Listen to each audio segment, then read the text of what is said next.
3. What's popping? What's dropping? This your boy live and direct and full effect out the 832. Y'all already know how I do. I'm live and direct. You know what I'm saying? Out the with my boy out the 662, and y'all already know how he do. What's popping and what's dropping, brother Craig? Not much, man. And to everybody that's streaming on YouTube, Facebook, and everything else, the Horsemen have been pretty busy.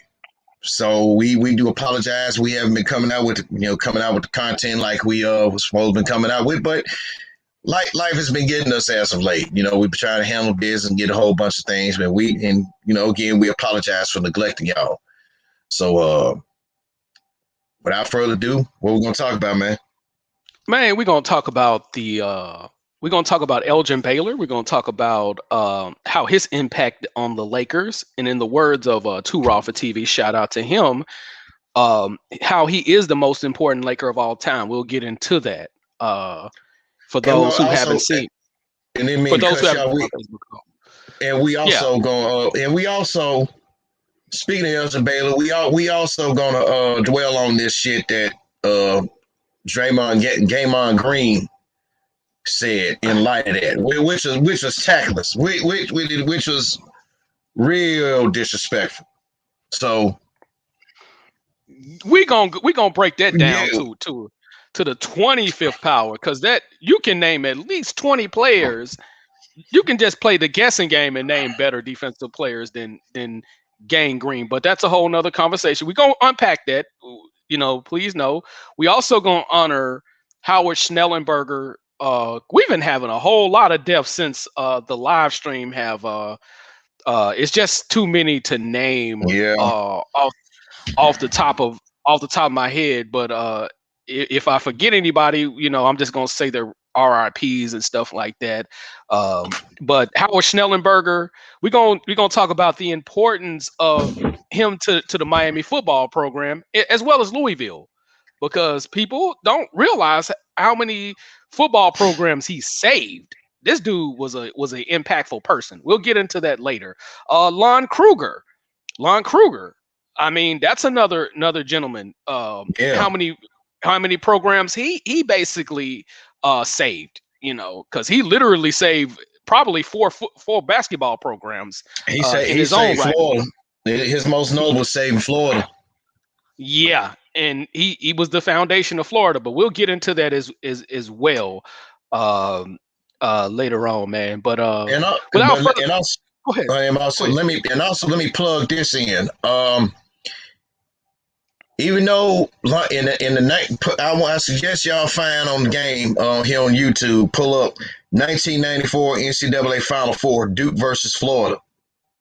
Mm-hmm. Even though they Yep. lost, even though they lost, Florida was tearing their ass up, Mm-hmm. and until Grant Hill got hot, Oh yeah. when Oh yeah. we would have saw for the first time ever an SEC national championship final. Yep. Mm-hmm. Yep.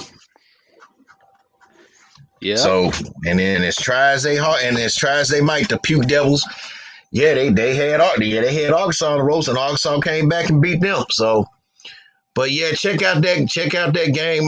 Pull up 1994 Florida versus Duke, and Florida was whooping ass from top to finish. But then there was some questionable moments in that game. I have to say, halfway through the second half, when it was about to when it was Mm-hmm. about to wrap up, there was a lot of questionable calls in that game and a lot of shit.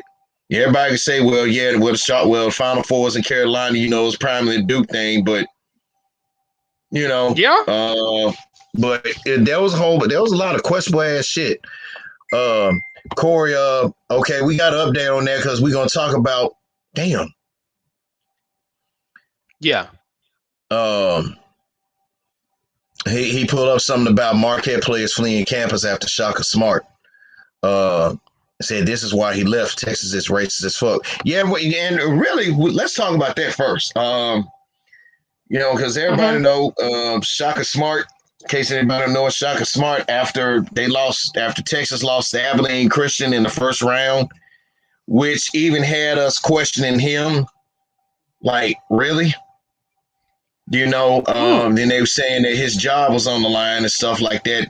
Listen, if you're a coach at Texas, and Jimmy, to answer your question live on here again about you asked me about Texas Tech coach, no, he needs to stay. If he want to keep his natural hair color, he needs to stay. Because I feel like this here. Any coach, whether it's basketball, football, and Steve Sarkisian is going to know this too. I mean, I give Steve Sarkisian a lot of props, man. He changed that Alabama offense around, and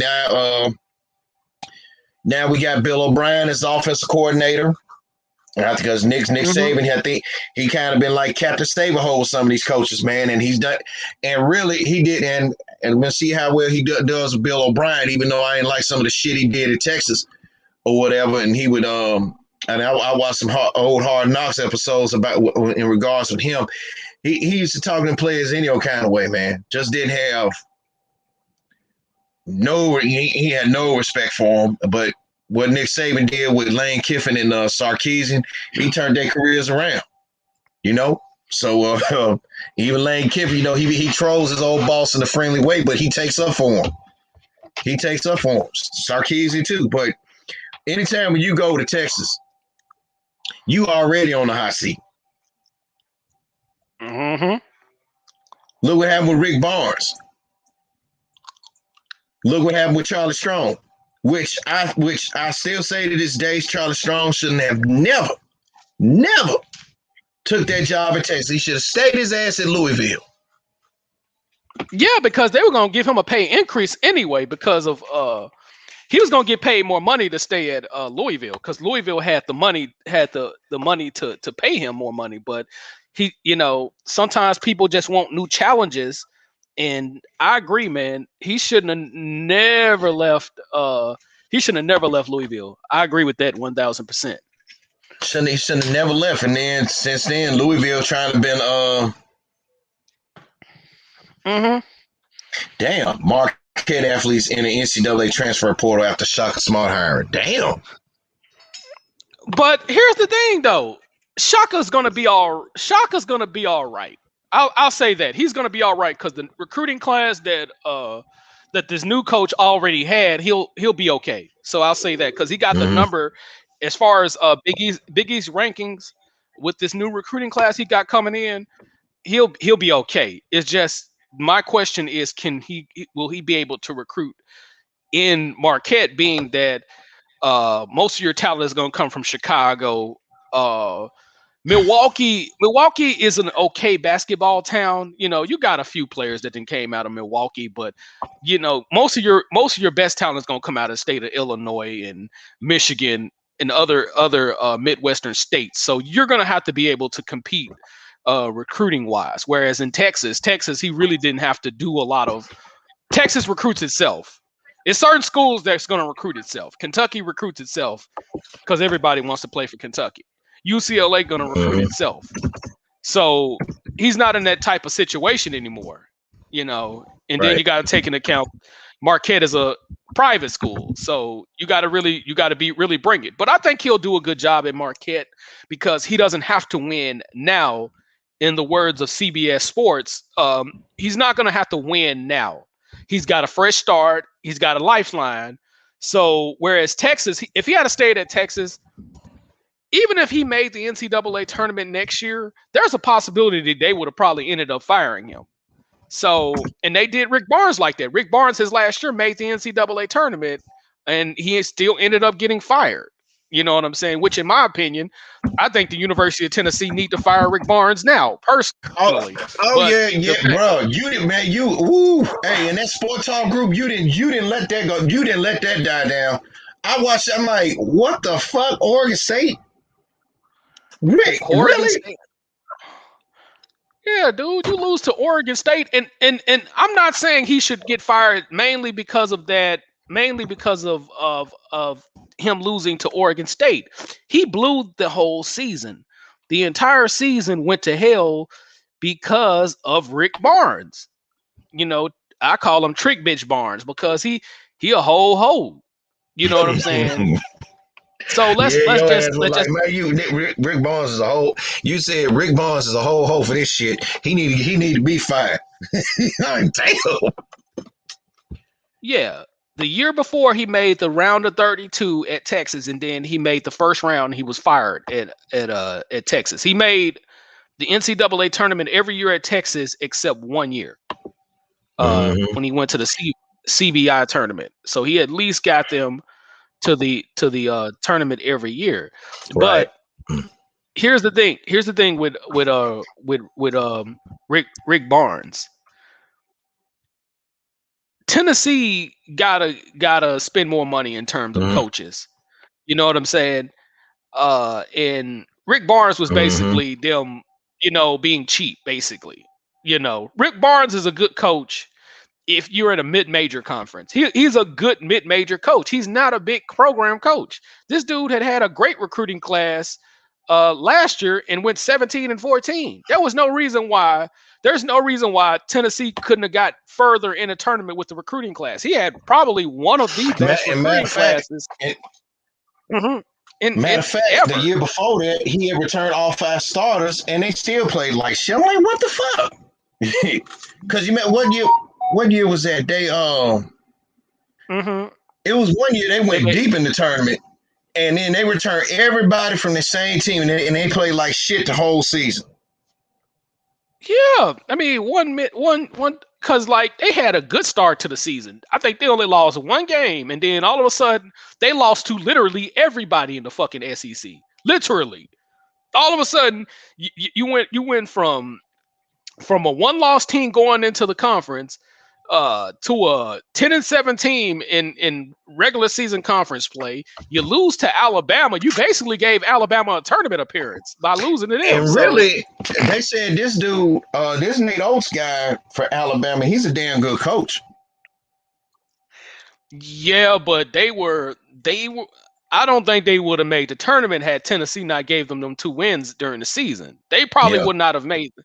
but this is Tennessee yeah, gave. this really. Well, hold on, but in Alabama's defense, this really is Nate Oates' second year. His first year, yeah, that's the season you talking about when Alabama barely got in the tournament.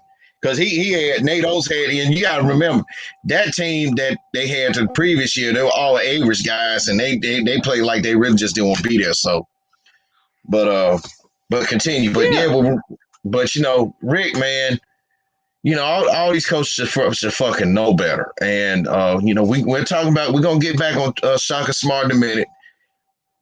Well, let's just get back on him Yeah. anyway. Guys like Rick Barnes, Shaka Smart, and Spain, and Tennessee and Texas, you expected to win now. All right. Mm. So whoever the coach is gonna be in Texas, shit, make sure you buy yourself a lot of just for men, cause shit, hell, look what happened with Rick Barnes. That Yeah. might that might went from having natural hair color to his shit just being about as white as snow. Well, the problem with Texas in the revenue generating sports is they get to smelling they piss, and they think they should win now, and that's not going to be the case. Now, in the terms of the football program should be okay. It's just a matter of how long do they want Sarkeesian to stay there. You know what I'm saying? So that's going to be because old boy, the previous coach, he recruited pretty well during those 4 years at at Texas, so he'll be okay. Versus versus uh, versus the new coach that's coming in with the basketball team. He should do all right, but I don't know if they're gonna just have a deep run in the tournament just yet. They'll probably make the first round, second round of the tournament, but they got to give these coaches some slack a little bit. You know what I'm saying? Mm-hmm. Now, granted, Shaka Smart been there shit since 2015, so it should be some major progress going on with that. So he basically uh, bought himself some time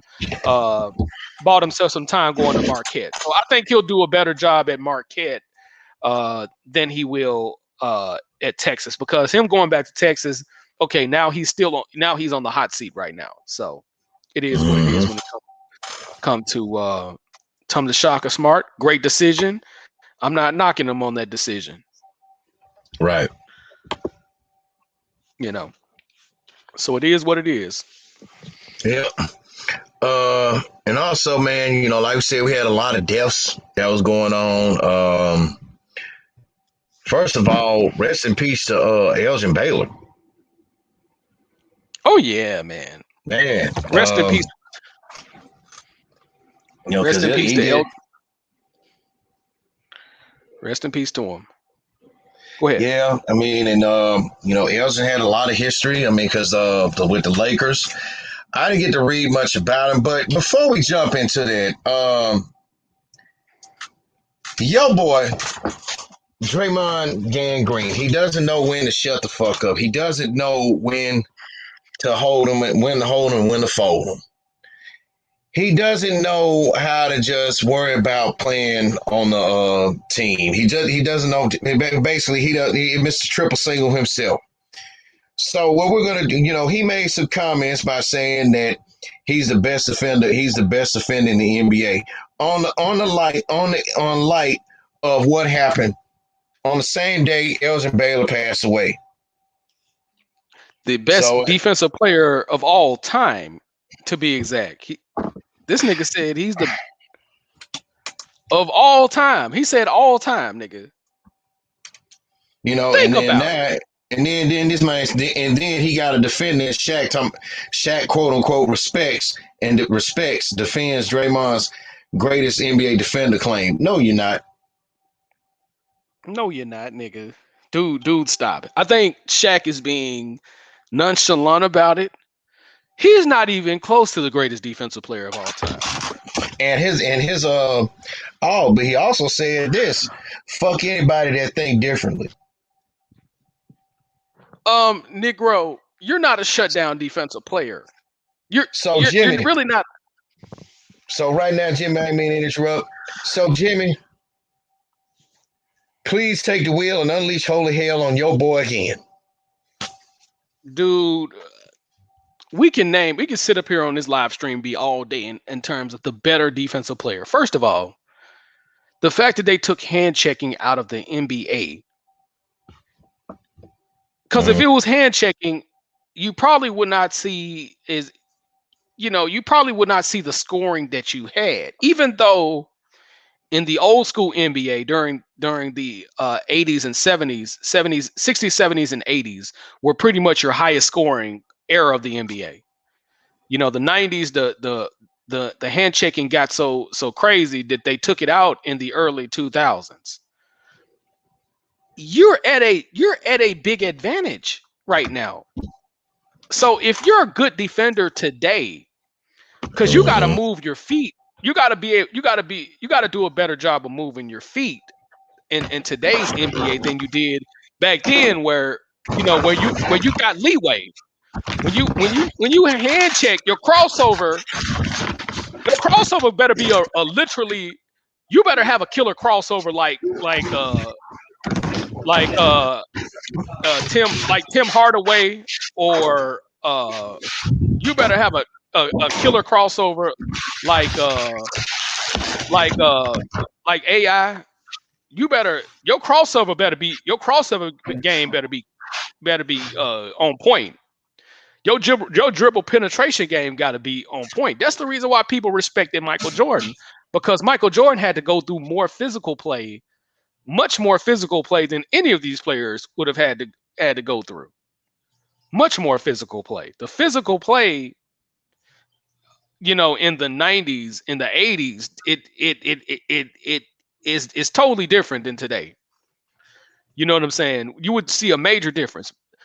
Draymond Green ain't even close to great defensive player. And as a matter of fact, if Draymond Green was playing in the 80s or 90s, he probably wouldn't last in the NBA 5 years. The only reason why he's in the NBA now, he's got a big salary now, is because he played for the Golden State Warriors. And you're not even a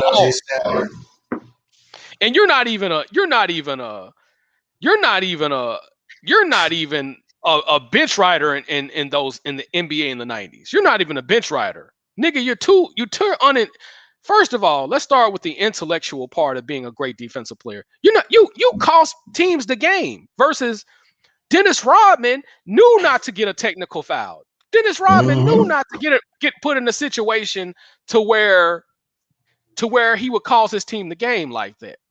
Yeah, you had moments where Scotty and Michael Jordan had to grab Dennis Rodman from whooping somebody's ass, but for the most part, when it was time to for championship time, they didn't have to do any of that. Michael Jordan, he just knew what time it was.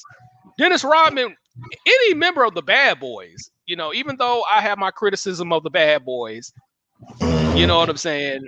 Because of the fuck shit, Bill Laimbeer said and the rest of those guys.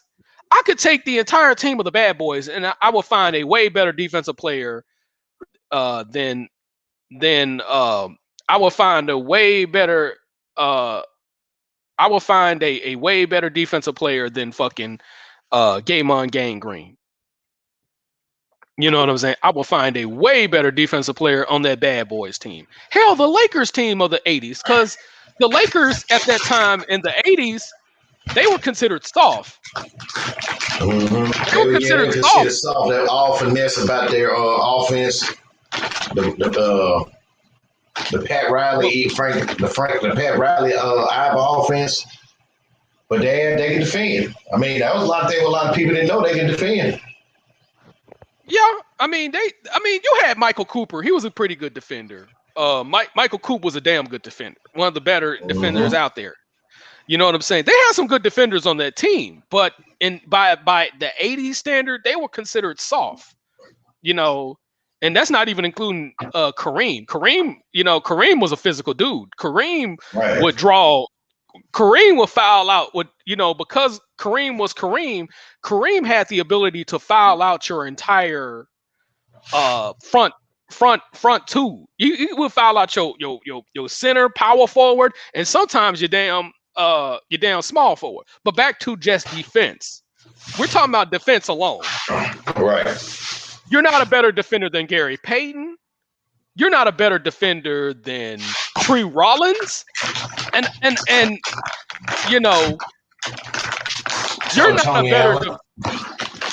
a better defender than Irvin Johnson. You're not a better defender than Mutombo. You're not a better defender than Akeem Olajuwon. I don't even have to name Michael Jordan because Michael Jordan would just blow you out of the park by himself. We don't even have to talk about Scottie Pippen because Scottie Pippen will blow you out of the water by itself. I'm just talking about just primary defenders, guys who you thought. I'm not even finna name Wilt Chamberlain. I'm not even finna do you like that because you didn't come into the hole with Wilt Chamberlain. Ask any older person that saw Wilt Chamberlain defensive wise. You know what I'm saying? We don't even got to talk about his offensive game. His offensive game could be argued second to none. You know what I'm saying? You have few players that had a better offensive game than Wilt Chamberlain. But defensively, you didn't come to the hole in Wilt Chamberlain. Go to Wilt Chamberlain's YouTube page for Wilt Chamberlain, and that will solidify how big of a defensive player he was. Just go to his YouTube page. Bill Russell, you're not a better defensive player than Bill Russell. That would shut down your whole argument right there. You didn't come to the hole against Bill Russell. There were guys in the 70s, and we're talking about the 70s alone because that was the weak era of that was considerably. Well, I wouldn't say the weak era. That's considerably the down period of basketball because the TV revenue wasn't the same because they were splitting up viewership with the ABA. So that kind of made basketball in the down period. But in the 70s, you had guys that you did not go to the hole on at fucking all.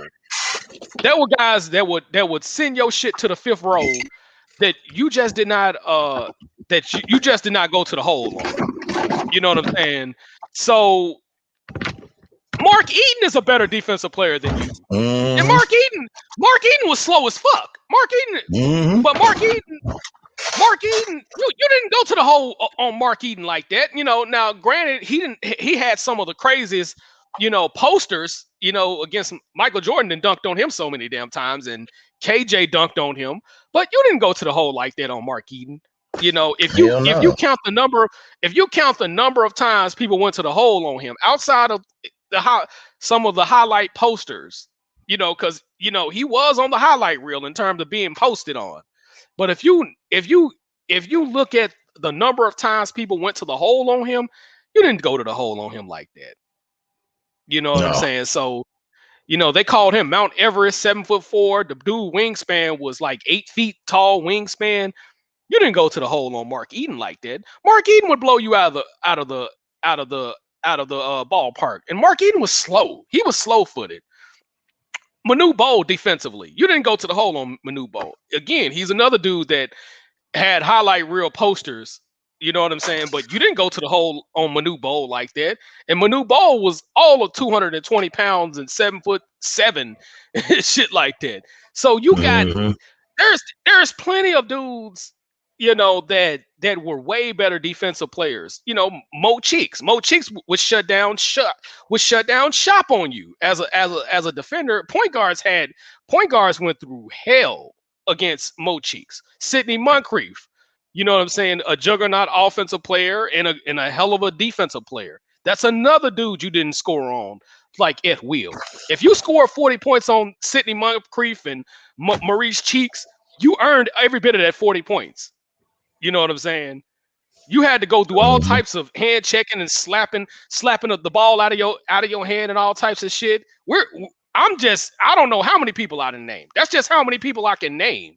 Robert Reed for the Houston Rockets had a crazy offensive game, but shut down Larry Bird.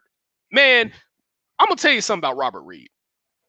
Robert Reed shut down Larry Bird so crazy, and that was one of the few guys that literally could just shut down shop on Larry Bird. And Larry Bird, and this is not a diss to Larry Bird, Mm-hmm. he didn't have the best offensive moves in history, but he could score. He could find a way to score. That's one thing about Larry Bird. Larry Bird wasn't just no world beater in terms of offensive moves, but he found a way to score.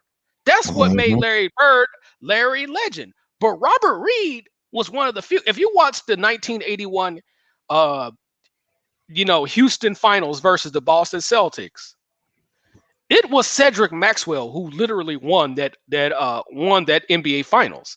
Without Cedric Maxwell uh, uh, scoring at will. Now the last game, Larry Bird went off, but if it wasn't for Cedric Maxwell, Boston would have lost that NBA Finals versus Houston. That's how much Larry Bird was getting shut down by Robert Reed. Robert Reed, and people forget about Robert Reed. Robert Reed you didn't score on him easy. That wasn't an easy person to score on. You know what I'm saying? He was a shutdown defender. It's too many people to name Draymond. Anybody that knows their basketball history, it's too many people to name and he said his excuse, well, I can guard all 5 positions. Okay, Draymond, why don't you go against Damian BG looking ass Lillard? Why don't you play against Damian BG son looking ass Lillard or Steve Urkel McCullum? Why don't you go out there and defend those guys and try to shut them down?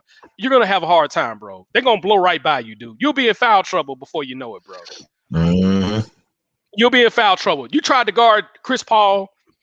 You tried to guard Chris Paul in that finals, and he blew right by you, man. You got in serious foul trouble. And same with John B. Thompson. Hell, Klay Thompson's a better defender than you is. Klay Thompson's a better defender than he is. So let's not go there, dude. We'll be on this live stream literally for a whole hour naming all the better defensive players than Draymond Green. You talking about you could guard all 5 positions, dude? Bill Russell could guard all 5 positions. He was an athletic freak of nature. Bill Russell would not only send your shit to the 5th row. Bill Russell, you know what I'm saying? If need be, he could guard those 5 positions. He could shut down that paint so crazy, just like Will Chamberlain. And again, I don't even have to go there with Will Chamberlain because that's how crazy of a defender he was. You you wouldn't come to the hole against those guys. It was rare because of course, the gentleman we talked about, Elgin Baylor, he dunked on Will Chamberlain. Chamberlain, this was before he played with the Lakers. He told him, "Don't come back to the hole again," and he did, and he got flattened. That's how strong Will Chamberlain was. But that's a whole nother conversation in itself. But here's the thing, though, man. Will Chamberlain, Draymond Gangrene, however you want to Mm-hmm. call this fool, need to learn his history, man, because you can't really compare this soft era basketball. Hell, the Euro League is more physical than this shit here. And from what I understand about the Euro League, they got hand checking in the Euro League. From what I understand, Yeah. they have that shit. The NBA, and that's mainly because offense sells tickets and defense, wins championships. But they did that mainly. They took out hand checking mainly because people was not scoring. The 90s were that era to where that was the last real good era of real centers. Hell, Mm-hmm. Kevin Garnett is a better defensive player than you, dude. Let's not even talk about Ben Wallace. Ben Wallace would shut down shop. Rasheed Wallace. Hell, Tayshaun Prince, you're not a better defender than him.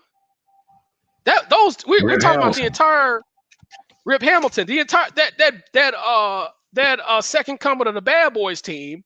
Even though I will always say that the Lakers should have won 8 championships in that era, mainly because Mm-hmm. both guys got both Kobe and Shaq egos lost the championship. But those guys was hard to score on. They wasn't hard people. They wasn't easy people. I remember one time, I think it was the 2004 2005 All-Star game. The and the entire Bad Boy team went to the All-Star game. I think they went to the All-Star game like 5 years in a row. 5-6 years in a row, I think. But it was one All-Star game where the West was just violating. They were just violating the East. They put those 5 guys in the game and shut the entire West down for Mm-hmm. like, I think they went cold for like 7 minutes, and they swapped. I think Tayshaun Prince. I forgot who they swapped him for, and because they needed some scoring, but they were able to hold those guys. They came all the way back and won the All-Star game. But those dudes were able to shut down the best of the NBA. You know how hard it is to shut down all 14 great players.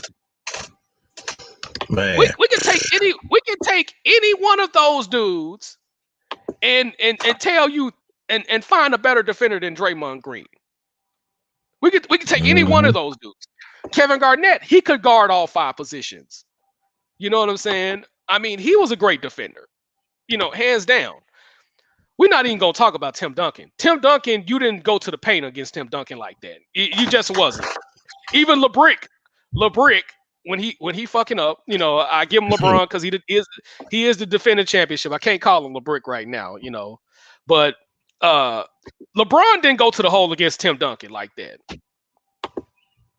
We just being nice I'm just being nice when I name these people. I probably didn't name about 10, 15 players without even really. Mm-hmm. I didn't do no kind of Wikipedia right now. I'm not even on my phone. I'm just naming off the top of my fucking head. That's how, because sometimes I have to go to Wikipedia for certain shit. I don't even have to go to Wikipedia or even YouTube for this to name better defenders than Draymond Green. And all you got to do, anybody that's listening on YouTube or Facebook, all you got to do is just go, make YouTube your best friend and just do the highlights. Go, do the highlights of Tree Rollins. You know what I'm saying? You didn't go to the hole against guys like that. Hell, you thought I don't even got to name Kareem Abdul-Jabbar, and Kareem Abdul-Jabbar, it was not what you call a shutdown defender, but again, he was one of those guys that made you think twice about going to the hole. Yeah, Kobe Jelly Bean Bryant dad dunked on him. Julius Erving dunked on him, and you probably can name only 10 guys that done dunked on Kareem Abdul-Jabbar. Mm-hmm.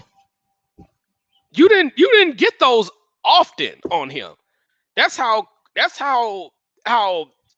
big of that's how solid of a defender in the paint he was. You know what I'm saying? So he's a better defender than you. We talk Artis Gilmore. You didn't dunk on Artis Gilmore like that. Nope. You didn't. You ain't gonna dunk on Mutombo like that either. So yeah, and he done had some highlight reel posters. I mean, Vince Carter. It's been some highlight. But Mutombo, another guy. Mutombo was one of them guys. You didn't dunk on him like that. You can find very few people that really dunked on Mutombo. That's how solid of a defender he was. And if you tried, either you were successful or you got an elbow in your eye. Mutombo dunked on so many people that they had to say you had to jump straight up. Because Mutombo, too many people were getting that elbow in his eye. Too many people got elbowed by Mutombo. You can't lean into a block shot no more. They outlawed because as long as the block was clean, they're not going to call a foul. But now, if you lean into a defender now, because that's why you're seeing so many 4-point plays. You're seeing so many 4-point plays because they tell you to jump straight up, or if the offensive player leans into you, it would have to be the judgment of the referee. The call would have to be the judgment of the referee. But one of the rules that they outlawed, you can't lean into a defender when you block a shot anymore, which is why you started to see more and more 4-point plays. What you're seeing, Curry getting N1s. You're seeing dudes like James Harden getting N1s and stuff like that. So at that time, you didn't get that call until they outlawed it. Mutombo changed the whole thing of basketball, because so many people was going to the hole, and the first thing they see is that big ass elbow of his. You know what I'm saying? So you didn't just run up in the hole. Yeah, Carter had a highlight reel on Mutombo. Yeah, Michael Jordan had highlight reel. A couple of other people had highlight reels, but you didn't go to the hole like that, comfortable. That's the only dude I know Sean Kemp couldn't really dunk on like that. And Sean Kemp had a 45 inch vertical, during that. That's one of the reasons why Seattle lost against Denver, got a real upset, because Mutombo had averaged 5 blocks. You know what I'm saying? You couldn't really go to the hole like that. And Sean Kemp was a good defender. That was another dude you didn't dunk on like that. That was another dude that, and he would foul. He was a very foul prone defender. Right. He was very foul prone, but you work for every shot that you got. If you look at that, that NBA, that Western Conference Finals in 2000, when the Lakers had to beat Portland in Game 7, he gave Shaq hell in that paint. That was not even a prime. That wasn't even a prime. That wasn't even a prime Sean Kemp at all. Because of course, we know the backstory of that. Sean Kemp was a crackhead. Let's just keep it 1,010. That he was a straight up crackhead, and drugs and another thing. But and then he lost his. I think really you notice when he stopped. Yeah, he was still the Duncan and all the other stuff, but when he went out to Cleveland, that man got fat and lost his ability. It had more to do with it, not only with the drugs, but I think he had said that he started having some issues with his Achilles and shit, with both of them. That the wear and tear. So he said he had to change. He said halftime he had to change it up. He said when you saw it, he said the first notable change to Seattle. Yeah, he still's prime Sean Kemp when the Bulls played the Sonics in that finals. But when he left for Cleveland, man, that man got That man got fat and out of shape and was just a shell of his former self, man. I'm like, damn. But every time, because Sabonis was not a great defender at all, and that's mainly Oh, because Sabonis came from a EuroLeague, he came had from the bad feet. EuroLeague, had bad feet, which it Real bad feet. real bad feet. But regardless, he was never a great defender anyway, even when he had his legs. But a hell of a Yep. juggernaut of an offensive player. But when they put Sean That Kemp on sounds Shaq, good. but when they put him on Shaq, when they put Sean Kemp on Shaq, Shaq worked for every damn point he scored. If he scored on Sean Kemp, Shaq worked for every goddamn point, and that's when uh Sean Kemp was fat. But the point was that goes to show you how great of a defender Sean Kemp was. Karl Malone. Karl Malone wasn't a shutdown defender, but he was one of those guys you didn't get 40 points on Karl Malone easy. Because I think Karl Malone made like 10 NBA all defensive teams and stuff like that. Karl Malone was a Mm-hmm. great defender. And he wasn't a dude that blocked a lot of shots, but his defense, was his defense, he wasn't an easy person to score on either. So I'm just throwing out people offshore osmosis. And you can look this up. Karl Malone wasn't no joke of a defensive player either. And mainly you can credit that to Jerry Sloan, because Jerry Sloan was a defensive minded. Outside of using that pick and roll flex offense, he was a great Mm-hmm. defensive. He was a great defensive mind in his own right. And why you think people struggled against the Utah Jazz? It wasn't just because of the pick and roll. The pick and roll was part of it, but they were a great defensive team. Greg Ostertag is a better defensive player than fucking Draymond Green. That wasn't an easy dude to dunk on. Before injuries caught up with him, Greg Ostertag, Mm-hmm. is a better fucking defender than him. I'll give Greg Ostertag his props. That Mm-hmm. entire, you could probably say the entire Utah Jazz team had better defenders than yeah, they had game winning shots put on them. But Michael Jordan, before he made that game winning shot, he had to pass it to Steve Kerr. That Yep. wasn't an easy team. Utah Jazz was not an easy team to score on. David Robinson, I'll just be going to overkill with David Robinson. That's another dude you just didn't dunk on. No. David Robinson was not a person you just didn't dunk on like that. Yeah, Shaq is the only person that could dunk on at will on him, but even Shaq had hard times with this dude. He couldn't score like that on him, from time to time. He had look, three people that Shaq had a hard time scoring against: Karl Malone, Hakeem, and David Robinson. Exactly. Yeah. And he can't say that. He still say it years later. The asshole part of Shaq. He'll still say years later that Hakeem. Shaq must forgot how Hakeem took his ass to school in that '95 finals.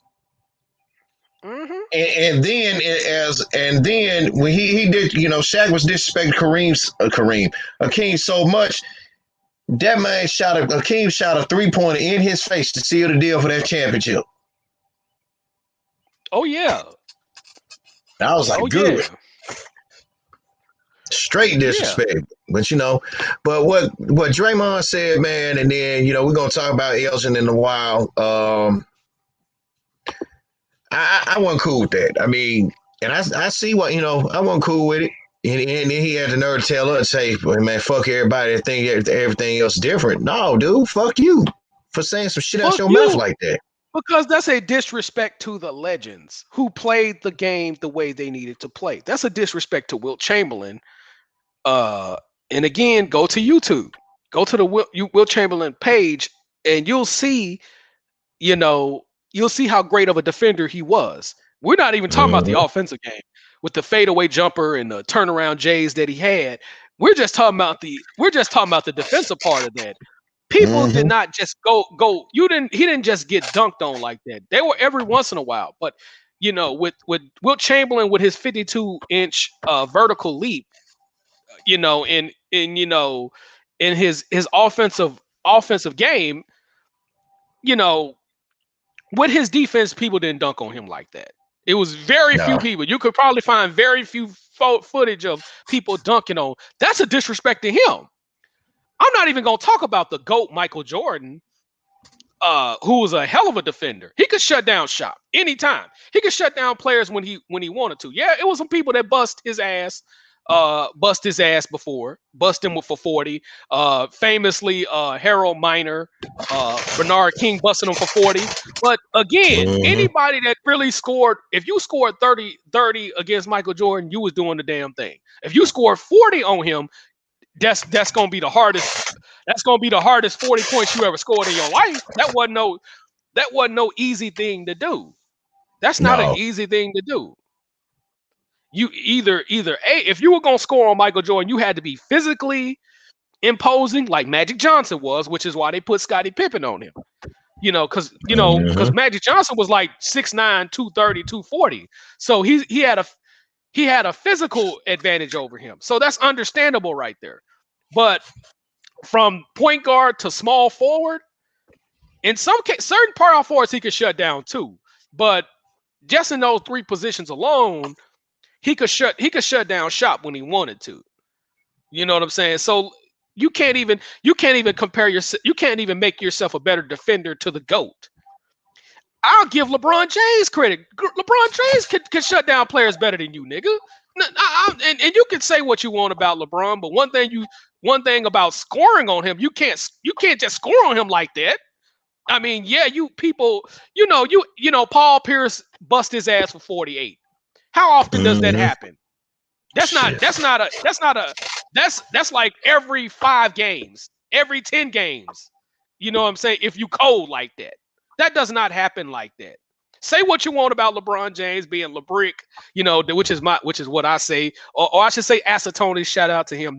He came up with that term LeBrick. But say what you want about LeBron James, but he's a way better defender than him. He can guard all 5 positions. He's a Yeah. way better. And, He's a e- way. even Talk though your I shit. feel, even though I think LeBron's overrated, and I don't like him that much, I give him his props on that. That man will defend all 5 positions. Exactly. But I just Let's think, not even. but I'm not Mhm. gonna put him in the category. I will never put LeBron in the category of GOAT because he's lacking. Like okay, free throw percentage. He's a career 65% free throw shooter.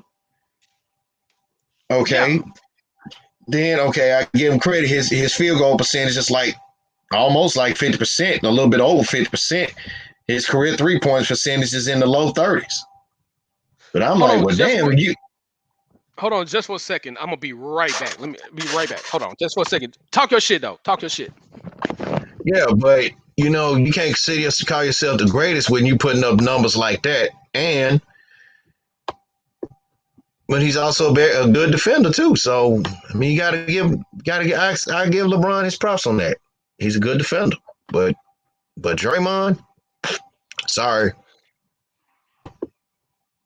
So we're waiting on Jimmy right now. About to get ready to come back.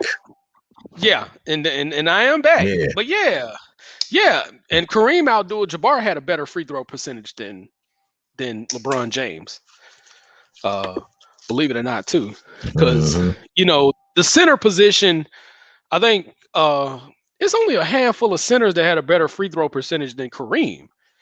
Because center position is world famous, known for your worst free throw percentage. Because Mm-hmm. you know if you look at Ben Wallace was a worse free throw shooter than Jared Dudley, and Jared Dudley was probably historically the worst free throw shooter. Look at Jared Dudley airball, and that's another dude.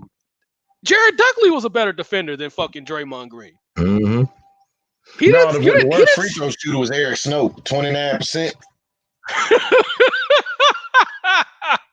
But I think what they're talking about is a minimum of 5,000 free throws. So I think Eric Snowden had less than 5,000. But if you put that in the category, I think Ben Wallace if you take the minimum. So I think that's what they're talking about. But if you included the less than 5,000, yeah, you're right, 1,000%.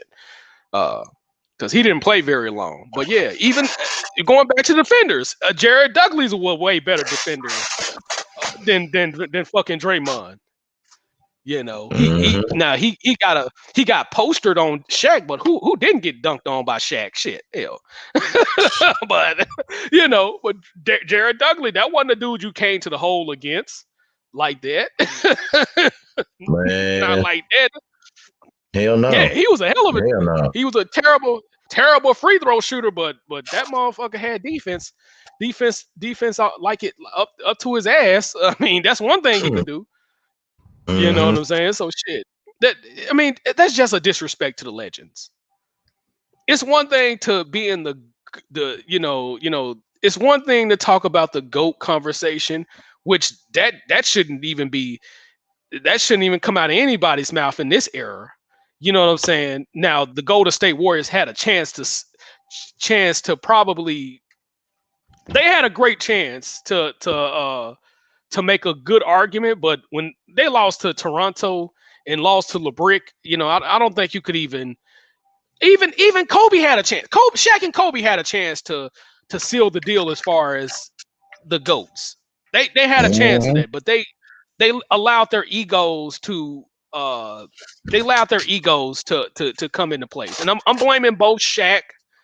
I'm blaming both Shaq and Kobe. I'm not gonna just put one or the other because at first I blamed Kobe for that, but I did some research and looked at the interview with Shaq and Kobe, and with Shaq coming admitting basically that he got too complacent. So I have to put it on both players. Yep. You know what I'm saying? So you know what I'm saying. So and this is not because I'm not saying this because Kobe's dead. I'm saying this because just just get it from the horse's mouth. Even Shaq said that he got complacent. You know what I'm saying? Because Yeah. he said after I he didn't won think that he was first, that lazy though. yeah, because he said after he won that first championship, his exact words is, "I'm happy that now," because he said all the centers had won a championship. All great centers except Patrick Ewing had won a championship, and his exact words was like, "Hey, I'm comfortable, man."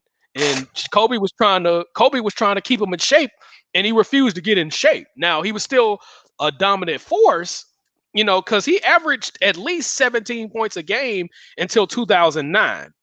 So just Mm-hmm. imagine if Kobe had that type of Shaq from when they lost to Detroit until the day they lost until 2009. We're looking at we're looking at easily 7, 8 championships, at least 6, which they could have made an argument they could have made an argument for the GOAT. But Shaq and Kobe could have made an argument for the GOAT, but you know, complacency on the Shaq's part, and I would say Kobe's ego. Because he did have an ego. He did do some fuck shit. You know, basically breaking up Shaq and his wife. Going out saying that bullshit. That wasn't cool at all. What And I would say that, talking about when yeah, Kobe was dealing with that rape shit?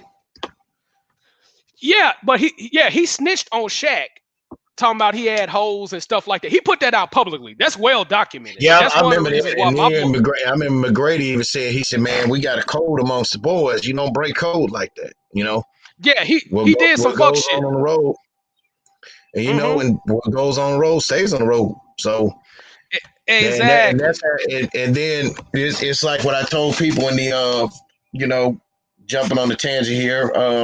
Like I told them on the FedEx group on Facebook. You don't, what you do, I don't condone cheating. Never have, never will. But if you going what you do with I consider FedEx ain't nothing but a roadhouse for So hoes. What you do at FedEx need to stay there. Don't bring it home with you. Don't introduce, it's and I follow this golden rule myself, and everybody should too. Do not introduce your husband. Do not introduce your significant other or your husband and wife to your job. Never. especially like that. So all my people that listening that's on here on Facebook that work at FedEx Memphis World Hub. I'll repeat this again. Do not introduce your husband or your wife or your boyfriend or girlfriend to that job. They will see too fucking much. Exactly. The people are inappropriate, rude. Mm-hmm. Uh, I can equate that scene to how can I equate some of the FedEx party? How can I equate the FedEx party scene with certain coworkers? You remember that movie Any Given Sunday? Oh yeah. And Jamie Foxx and all the NFL players and stuff like that. The players' wives were all at the parties, and how Dennis Quaid disrespected Layla Rashawn. Dennis Quaid's wife disrespected Layla Rashawn in that movie. Right. Mm-hmm. That's a perfect example. And it's not like saying like, well, Craig, why you say that? What? You don't want them to know shit? No, they don't need to be introduced to that type of environment. And then you can't get mad with them because I've said it here plenty of times. My mom's associated with some folks out there that my pops work with, but there was just some motherfuckers she didn't like. Mm-hmm. There was some motherfuckers that she really didn't. There was some motherfuckers that she didn't like at all. That she associated with, and I don't. That was one thing about me when I clocked out for FedEx. I lived a solitary life. I had a right to. People couldn't get mad at me about it, and I never introduced like with my ex-wife. I had guys say, "Well, she can move here for what, and work here for what?" You know, and don't and you know and it's just so much I can get on about that shit, man. But yeah, that's the thing, and then we did that, and that was another thing in the military, man. What you do on the road, stay on the road. Exactly. So Yeah, yeah, man. Kobe, yeah, but man, but again, we got on a tangent about defenders. Elgin Baylor, best of all time, the great best defender of all time, period, bar none. So I don't think, and then I really think there's not one player today. I think you said it, LeBron when he wants to, because at times LeBron can be a little bit lazy on defense. I've Yeah, seen it. yeah, but like during the Golden State series, it was almost like he gave up. Gave up during that. He stopped playing to the best of his ability. And Mm-hmm. he just gave up during that series. They took his will away. So I wouldn't even.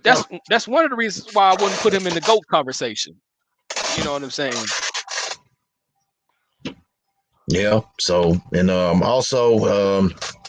another legend we got to say rest in peace to Howard Schellenberger, because he passed away last night. I think it was this Yeah, morning, and last night at 87. that was an unfortunate uh loss because Miami lost the person that saved their football program. He literally, and off air, I mentioned that the University of Miami was going to be strictly a basketball only in a non-revenue generating school, because they were losing so much money with Miami. They were losing so much money with the football program that they was going to pull a UAB move. Uh, Mm-hmm. they was going to pull one of those moves.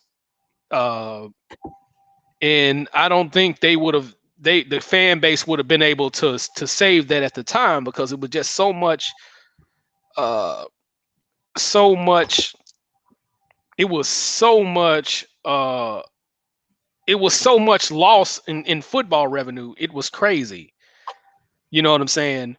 Now, looking at Miami's football bowl game, they played 42 bowl games as of 2021.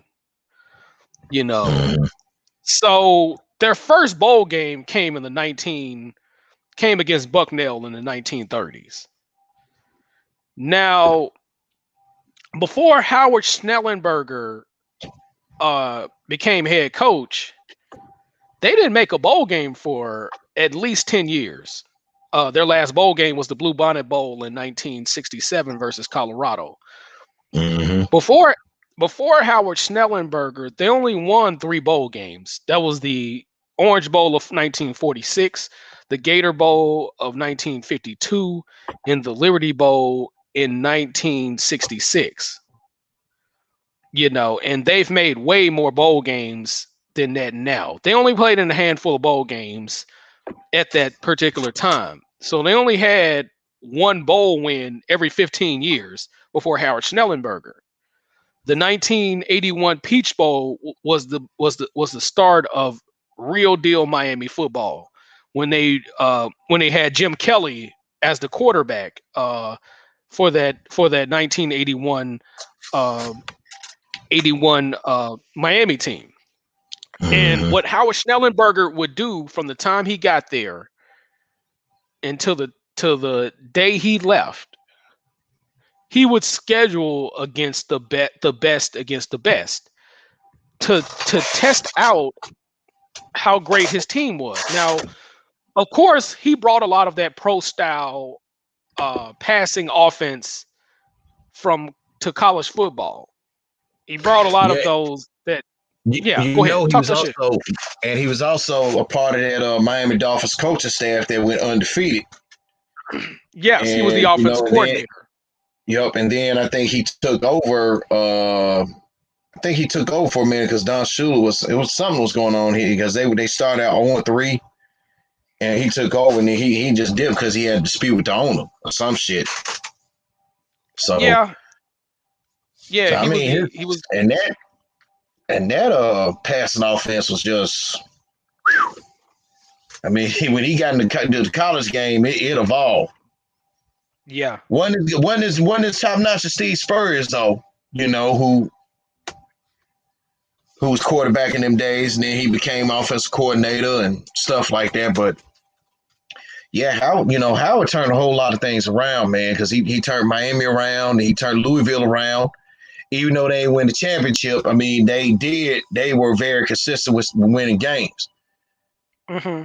And then they said he made a bonehead decision by leaving Louisville to go to Oklahoma, which was very questioning. And I was like, Jesus Christ, So then they said he had to resign under pressure because Oklahoma fans didn't like what he brought to the table as far as offense with, because they was used to seeing Oklahoma just ground and pound.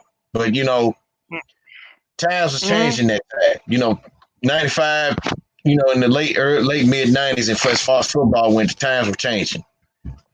So and we also got to take in consideration because he was also the offensive coordinator under Paul Bear Bryant.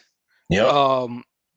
Before he became the offensive coordinator with the Miami Dolphins, which he was the offensive coordinator during the 72 Dolphins. He left for 2 years to become the head coach of the Baltimore Colts, and that went to hell. He went 4-13 as the coach of the Baltimore Colts. Then he came back as the offensive coordinator for the Miami Dolphins. And, he won 3 national titles as an offensive coordinator, which basically Paul Bear Bryant's offensive scheme was basically the wishbone offense. And when he became the offensive coordinator for the Miami Dolphins, he implemented the split back system. The split back system. If it was an option offense, it would be called the veer offense, the veer option offense, which the Houston Cougars, before they became the run and shoot, revolutionized it. But basically, that 2-back offense with Larry Zonka and Mercury Morris, that was a basically unstoppable offensive thing. To stop. Not to mention the passing offense which he ended up bringing. He ended up bringing a mixture of the running game from the Miami Dolphins and in Alabama. Uh, he brought that offense, which is why you had so many great, like OJ Anderson, who was the all-time leading rusher for the the Miami Hurricanes program. Benefited from that run offense. So he could mix it up a little bit. But what Miami was known for more than anything was that pro style passing attack that Jimmy Johnson kept in play, and then Dennis Harrison ultimately did his own thing. He did. I think he came from the spread, the one back spread offense that with Dennis Erickson, but with Howard Schnellenberger, a pro style oriented offense was basically, for the most part, it was unheard of. You know what I'm saying? For the most part, because USC had their version of the pro style offense. UCLA had their version of it, but it wasn't. They couldn't win games with it. You know what I'm saying? And of course, you had great passing offenses that came out of Long Beach State. But we're talking about smaller schools. For the most part, the big schools was mostly doing run first, pass second. That was basically their mentality. But he was the first guy to really just throw the damn football like that in a pro style manner. So that's what changed the Miami program. Now, again, this man saved the University of Miami program, because they were talking about shutting down the football program, similar to UAB. They were talking about just shutting it down because it was nobody really just going to the football games at all. He had to endure his first 2 years. He had to endure small crowds. But one of the things that helped Howard Schnellenberger is him and Bobby Bowden were the first, because I have to give Bobby Bowden his credit for doing this too. They were the first real head coaches to recruit strictly out of the state of Florida. And you got other teams now because of Bobby Bowden and Howard Schnellenberger. I have to give them guys both credit because they were pretty much doing the same thing. You know what I'm saying? So you can't they revolutionized in-state recruiting in the state of Florida, which a lot of teams like Host State, Michigan, a lot of your Big Ten teams end up going to recruit in the state of Florida. You know what I'm saying? So, particularly in the South Florida region, Howard Schnellenberger, he revolutionized South Florida recruiting. Bobby Bowden pretty much recruited in the north part of Florida.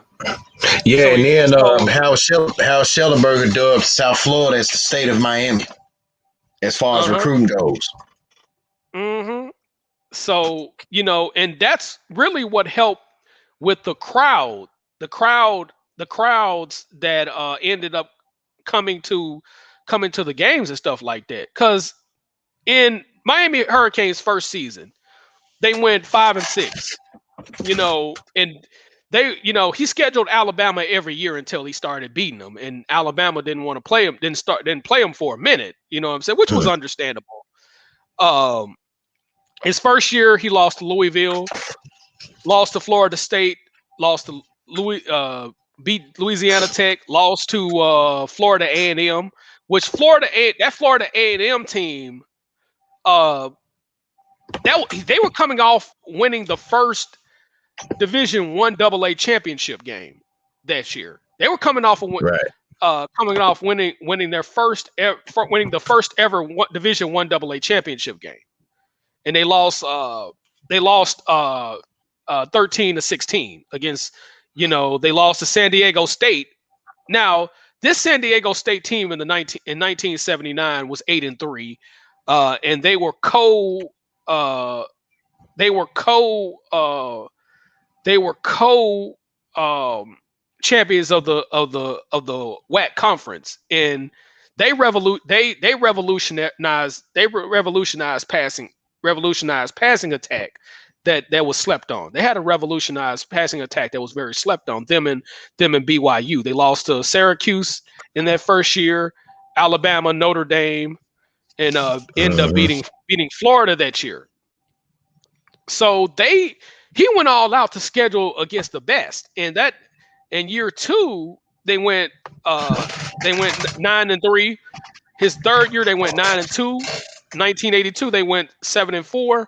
In 83 they ended up winning the national title against Nebraska, which nobody gave them a chance in hell to beat Nebraska that year. Nobody. Nebraska was supposed to go in there and beat their ass. Nebraska had 2 Heisman Trophy candidates in Turner Gill, and Mike Rozier won the Heisman Trophy that year. Because I think Mike Rozier, he had scored like 30 touchdowns that year. 30 touchdowns that year. So Nebraska was supposed to go in there and beat their ass. But when Miami went up 18, 20 points against them, that was like, whoa, who is this team right here? Everybody was like, whoa, and like I say, we knew what happened at the end of that game, them going for 2 points and losing the game. But they were supposed to beat the shit out of that Miami team, because Miami lost to Florida that year. I think they lost the first game of the season to Florida. And from that point on, they beat everybody's ass that year. Everybody got an ass whooping that year. You know what I'm saying? So like that they went on a terror and beat everybody's ass. So after that, that's when Miami established themselves as the U.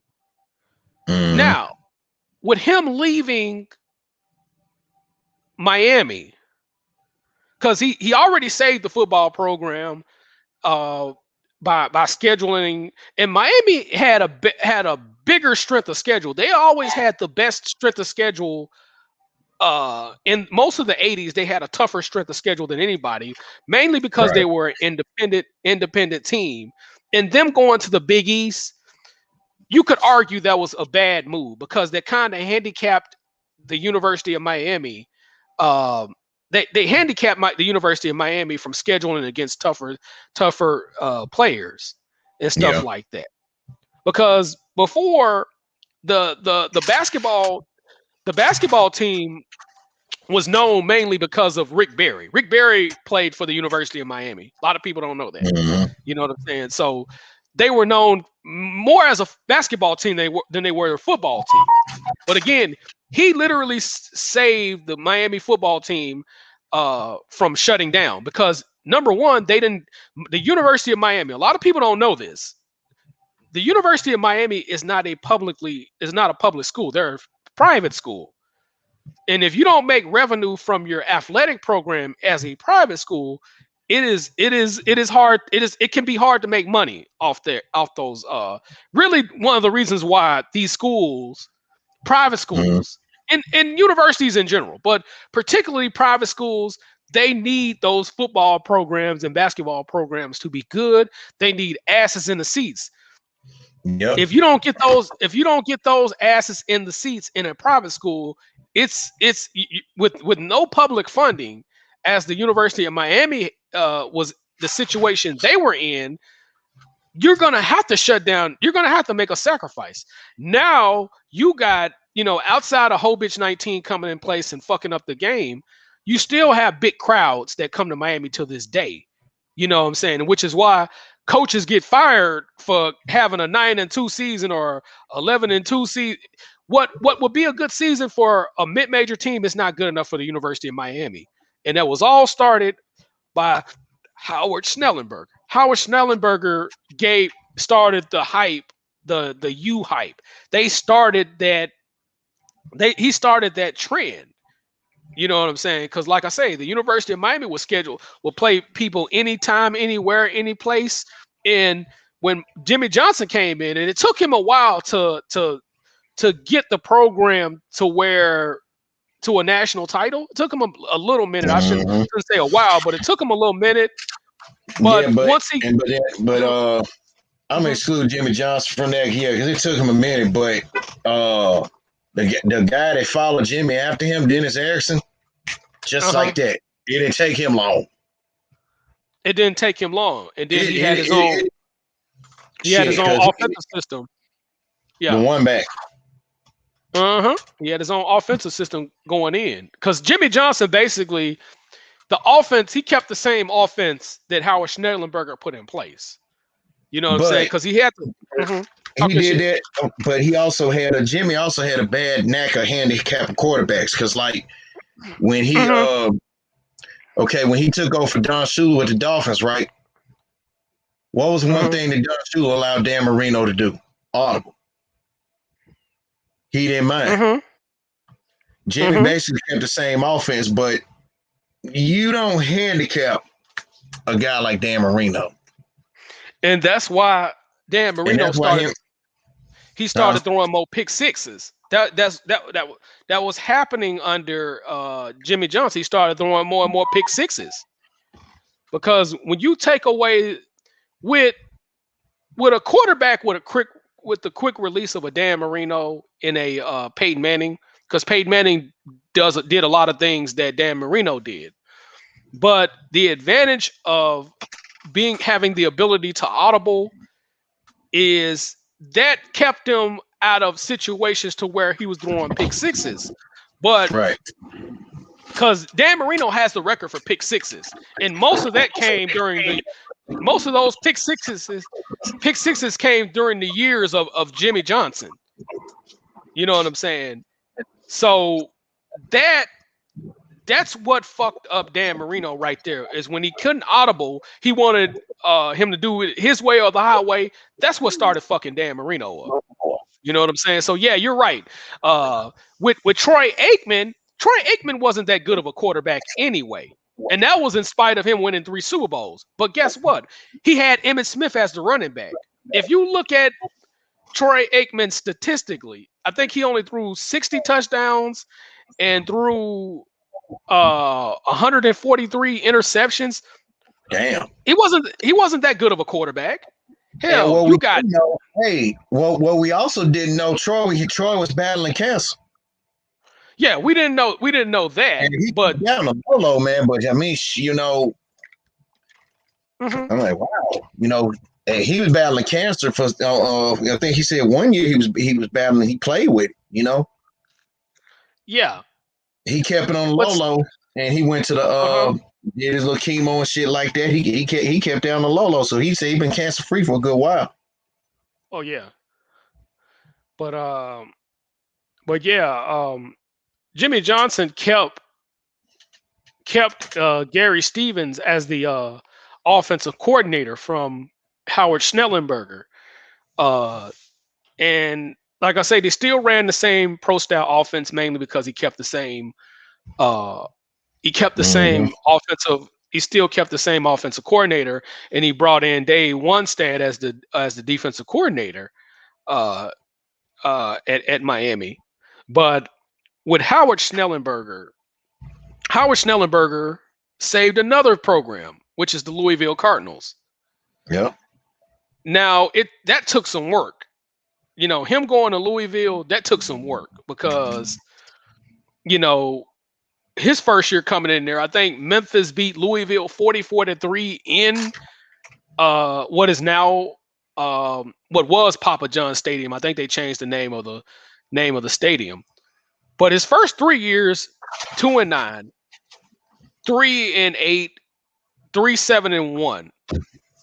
Now, Yeah, that took some I time. wish, yeah. Now Howard Schnellenberger, the turning point of the Louisville program was the 1988 Louisville team.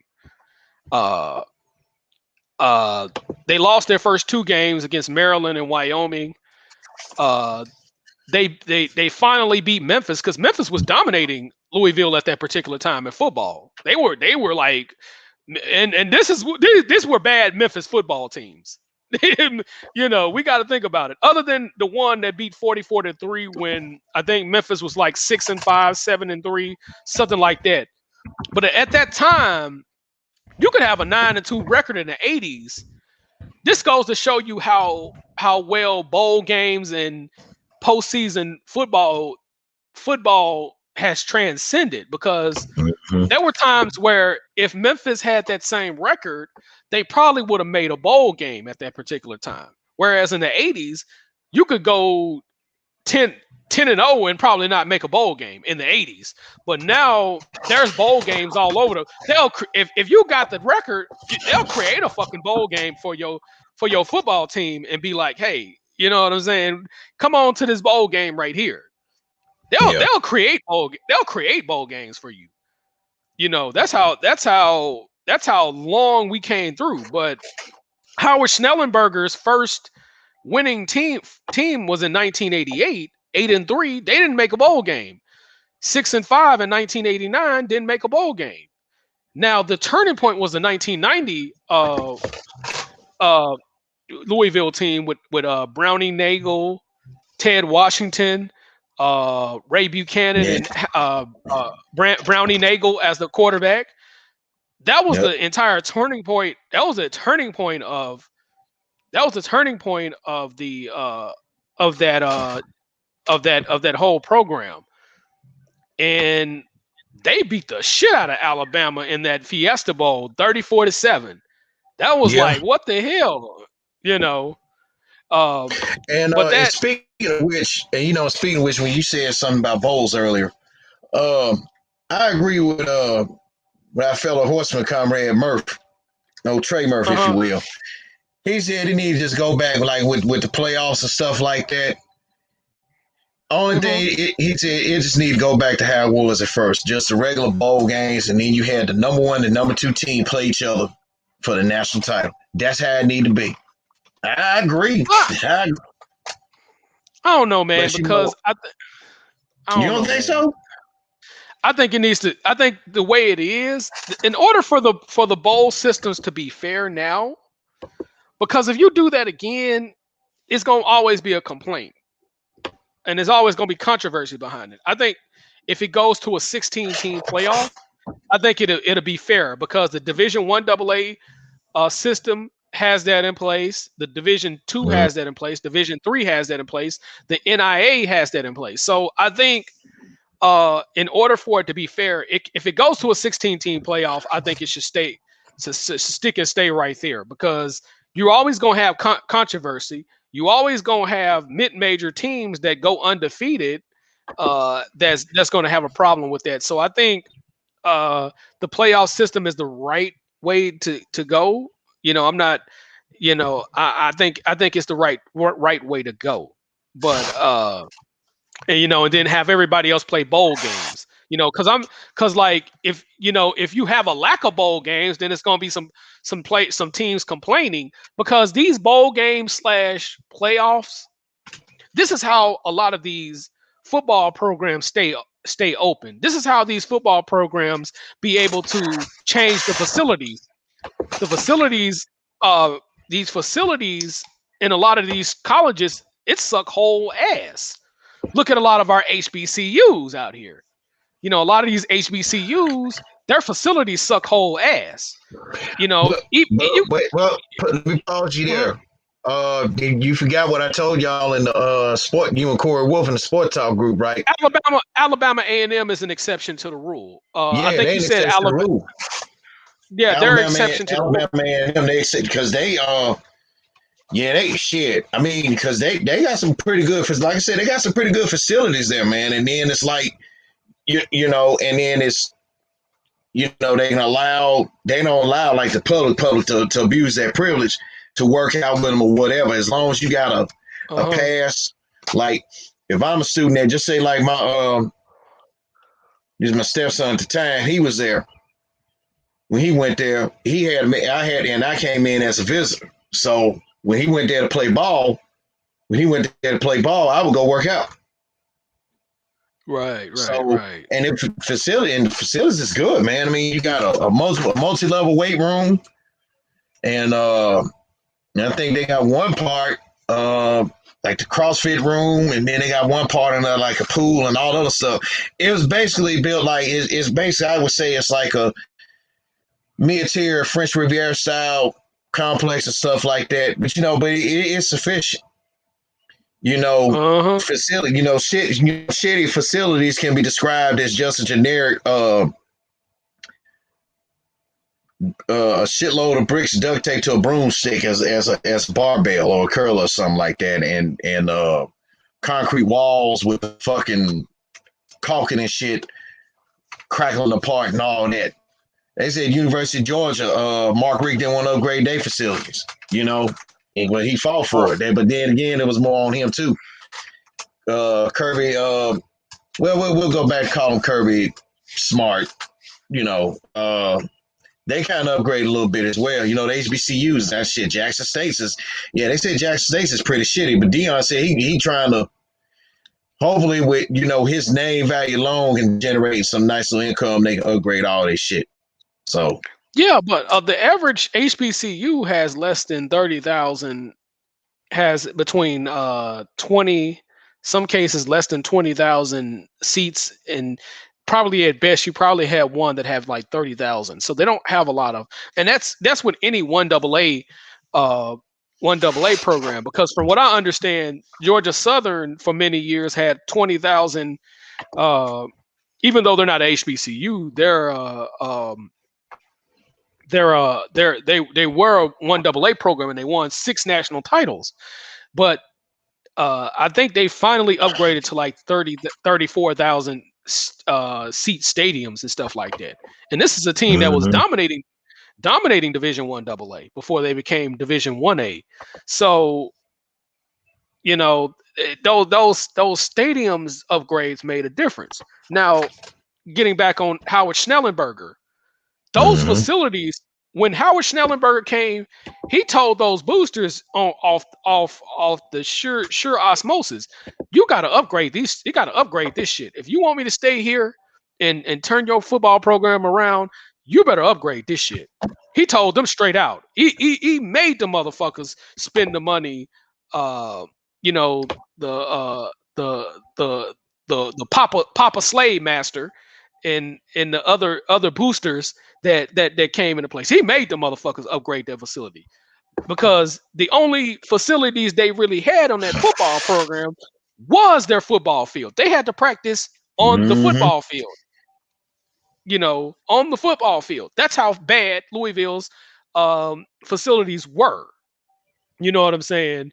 And like I say, he turned that whole damn thing around. And Louisville has a series lead over the University of Memphis now that he was at that time, now that he became the head coach, because at one point in time, Louisville was getting their ass whooped by University of Memphis, and they were getting their ass whooped by Cincinnati. He turned those two games into a rivalry. Now, of course, now they're in the ACC, all that other good stuff, but they were at the bottom on the football list. They were talking about shutting down the football program because, again, they were a public school, but they were losing a lot of money behind that. The only thing that Louisville had at that particular time, I don't even think their baseball and track programs were that good, but their basketball program was the revenue generator. Freedom Hall, those 20,000 people at Freedom Hall were their revenue generator right there. Denny Crum was the face of the Louisville athletic program, but Howard Schnellenberger changed that. And that's when the next coach, I forgot the next coach behind him that came in at Louisville. I'm gonna look that up when I get a chance, but that's what made. He left Louisville in. Hold on. He left Louisville, I want to say in 1994. I think 95. Yeah, let me see, Louisville Cardinals football team. Keep talking. Yeah, and Ron Cooper became the head coach. They went 7-4. Yeah, he fucked up that program. And then John L. Smith came into place. Okay, that's correct. Because I'm thinking, because I'm trying to, I was going to say Bobby Petrino, but I know it was somebody before him. Now he Yeah, came. John L. Bobby came in. Yeah, Bobby came after John L. Smith. Yeah, John L. Smith. And again, Scott Linehan was the okay. I didn't know that he was the offensive coordinator. Okay, Bobby Petrino came in 2013. Yeah, he came in 2003. I'm sorry, Bobby Damn, Petrino. I'm like, Okay, wait a minute. 13, he was in Arkansas. yeah, yeah, 2000. Yeah, yeah, and he had his brother as the offensive coordinator. So I have to, yeah, but he left a good foundation for the University of Louisville. Now, Ron Cooper, for whatever reason, he just didn't do the damn job. But but he made it easier for the next head coaches, the John L. Smith, the Bobby Petrinos, come in place because he opened up the recruiting to Florida. Because a lot of those Louisville teams that he had was coming in from the state of Florida, state of Georgia. He was opened up recruiting from the state of Georgia, from Alabama to the state of Georgia to the state of Florida. So that's one of the reasons Mm-hmm. why those Louisville teams uh, were so good. That was one of the reasons why they were so good. You know what I'm saying? And like I said, he changed the rivalry. He changed the rivalry. He made the Memphis versus Louisville game a rivalry, man. Because after that 44-3 shellacking, and unfortunate for Memphis, Rex Dockery, I don't we people still don't know where Memphis program would have been had Rex Dockery and James Greenhill hadn't passed away in that plane crash. Uh, you know, and Louisville was able to take advantage of that. Howard Schnellenberger was able to take advantage of that. And speaking of the University of Memphis, Memphis nearly upsetted Louisville that year. They nearly beat Louisville that year. They had Louisville on the ropes, and Louisville ultimately pulled that out. So that Fiesta Bowl victory over Alabama would not have happened if they had a loss to the University of Memphis. You know what I'm saying? Because Right. they had a couple of close losses because they already lost to Southern Miss off of a Hail Mary. They ended up with a tie with that San Jose State team that ended up winning the Big West that year. But they from that point on they won every game. They won every game after the Southern Miss game and ended up beating beating the University of Alabama. Uh, and like I say, that's the beginning. That was the beginning of Louisville's success as a football team, mainly because he kept the recruiting base out of South Florida. Now the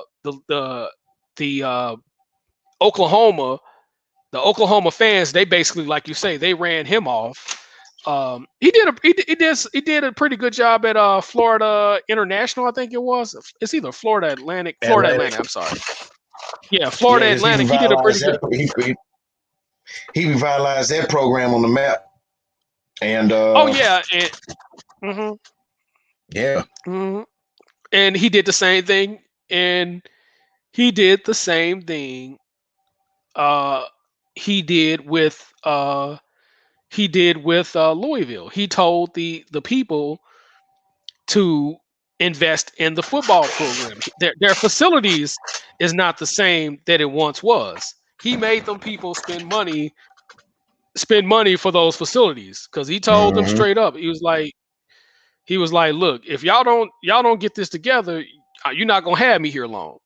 And that's what they did. They did it. He made them upgrade those facilities so well up at the University of Louisville that for Florida Atlantic they named the damn field after Howard Schnellenberger.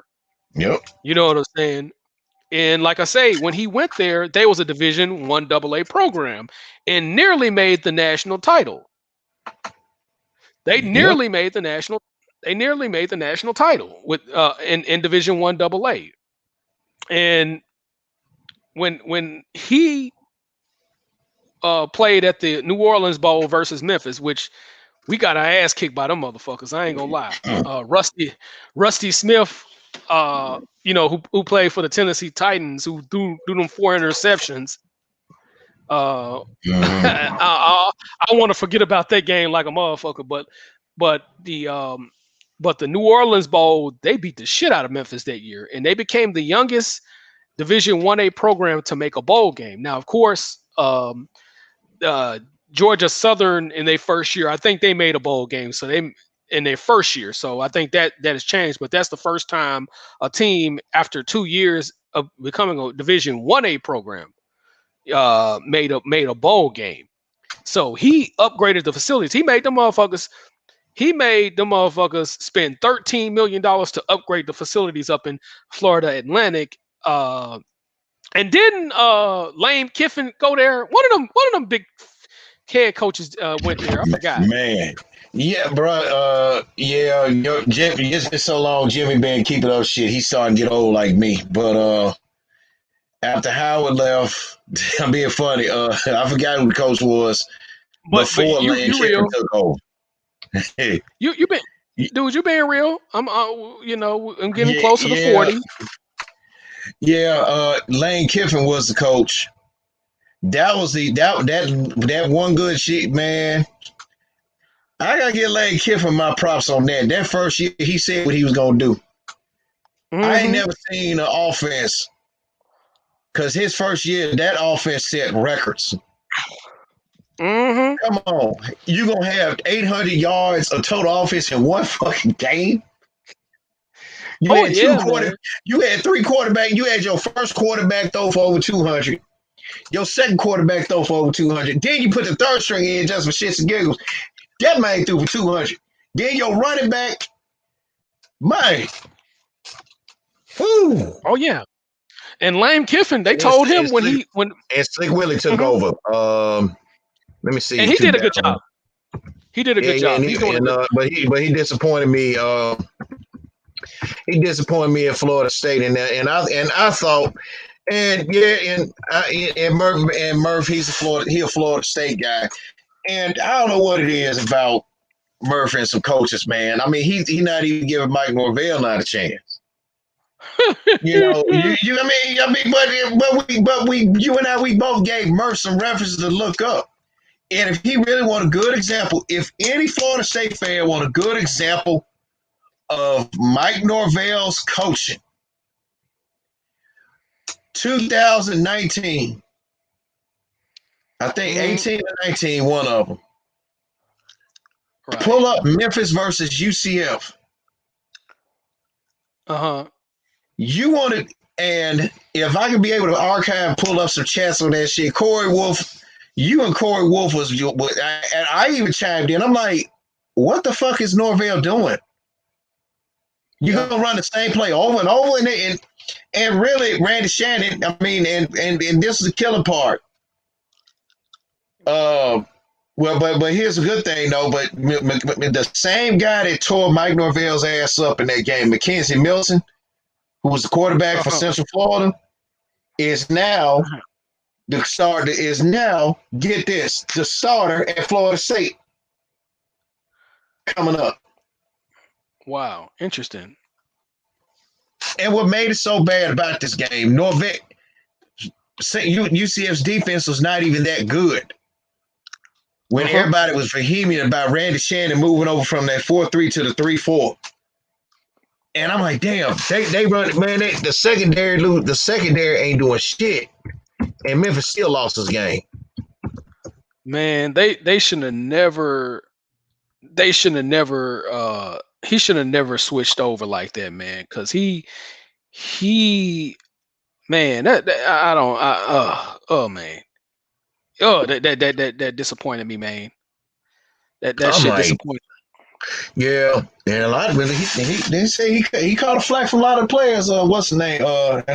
I think Scott Frost wasn't the coach then. It was Heupel, I think. Yeah, I think it was Josh Heupel. Yeah, because he said the players let him. Man, he said the players let his ass have it. Let Randy Shannon have it about that shit. I would too. Oh We a yeah, man. 4-3 team. We ain't built for no 3-4. Fuck around with you. Oh yeah, man. And but like I said, man, Schnellenberger, he turned around, 3 football programs. Could have been 4 with Yep. Oklahoma, but Oklahoma didn't want to get out of that wishbone mentality that our boy Switzer. Bear Switzer. Switzer Barry Switzer um Barry Switzer implemented in place. You know what I'm saying? And with for But then Barry when Bob Switzer, Stoops came, he got rid of that completely. yeah, and you can't blame him because that's Oklahoma would not have been able to compete in the Big 12 the way they did without them changing that whole system up. He had to change that system up. And Mm-hmm. he was loved, man. The guy was loved, Bob Snoops. But like I say, with Howard Schnellenberger, they could have saved themselves.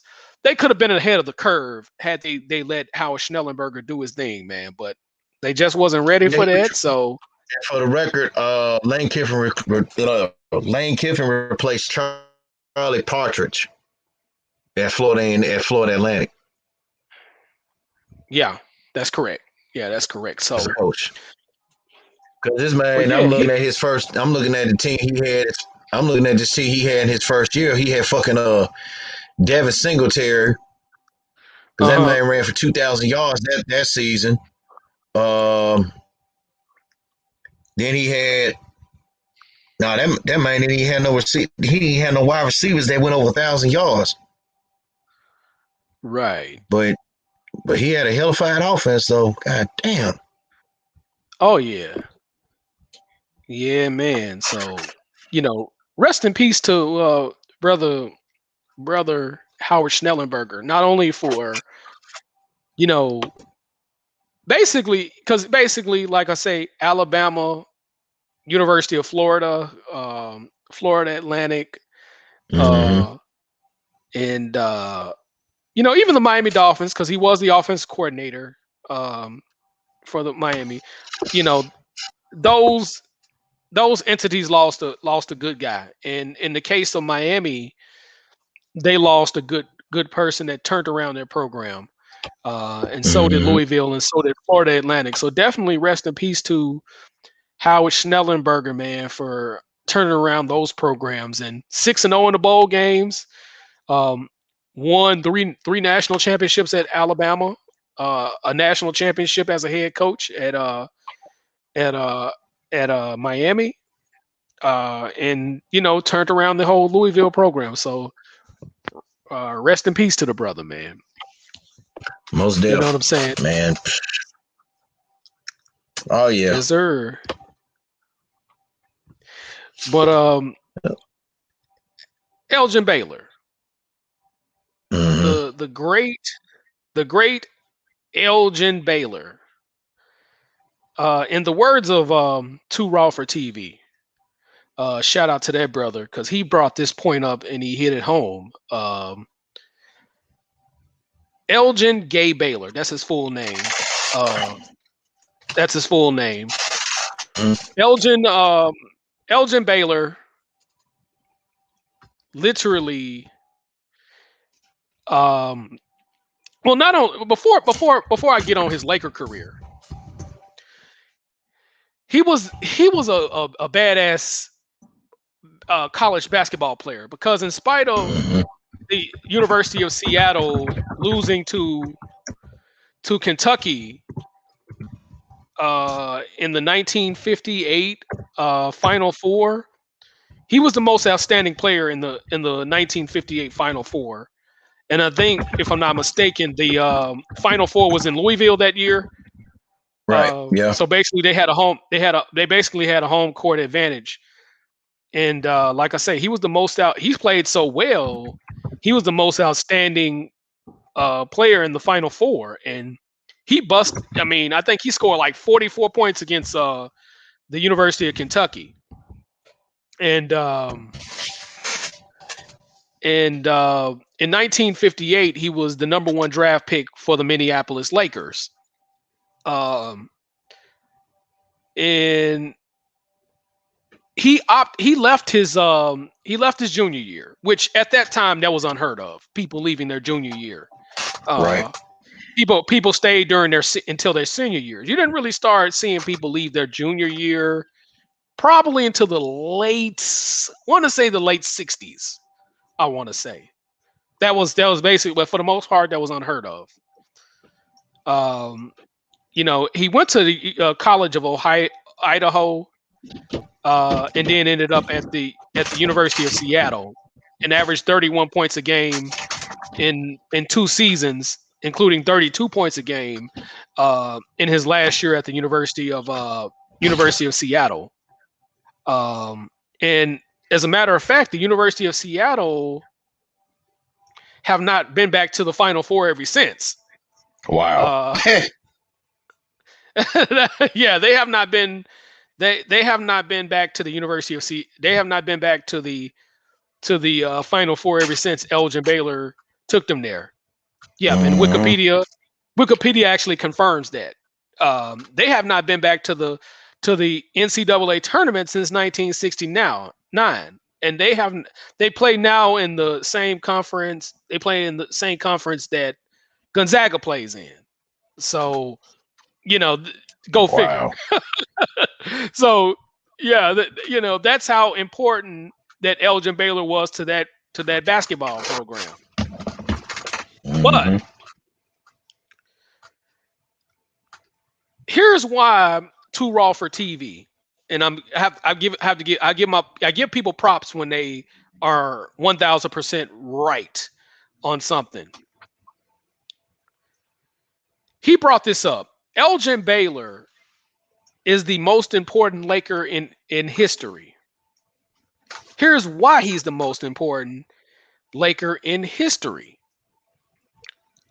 Not to mention he was the number 1 draft pick. Not only he was the number 1 draft pick, he actually owned at that particular time, before he ended up becoming the general manager in the Lakers organization. I mean, not the Lakers, the LA Clippers organization. Before he became the general manager of the LA Clippers organization, he was drafted by the LA Lakers as a number 1 pick, a number 1 overall pick. From my understanding, I think he was the first black player to become the number 1 overall pick. I could be wrong. I'm gonna have to look up Bill Russell real quick. I think Bill Russell's like number 2 or number 1. I think he was either the first or second one, if I'm not mistaken. But he was the first player that was given, the first player ever, white or black, to be given a $180,000 salary, $100,000 plus salary. Because at that time, I think they were making like $50,000. That would be the equivalent of $500,000 in today's money. Right. You know what I'm saying? So he was balling out of control. Not only that,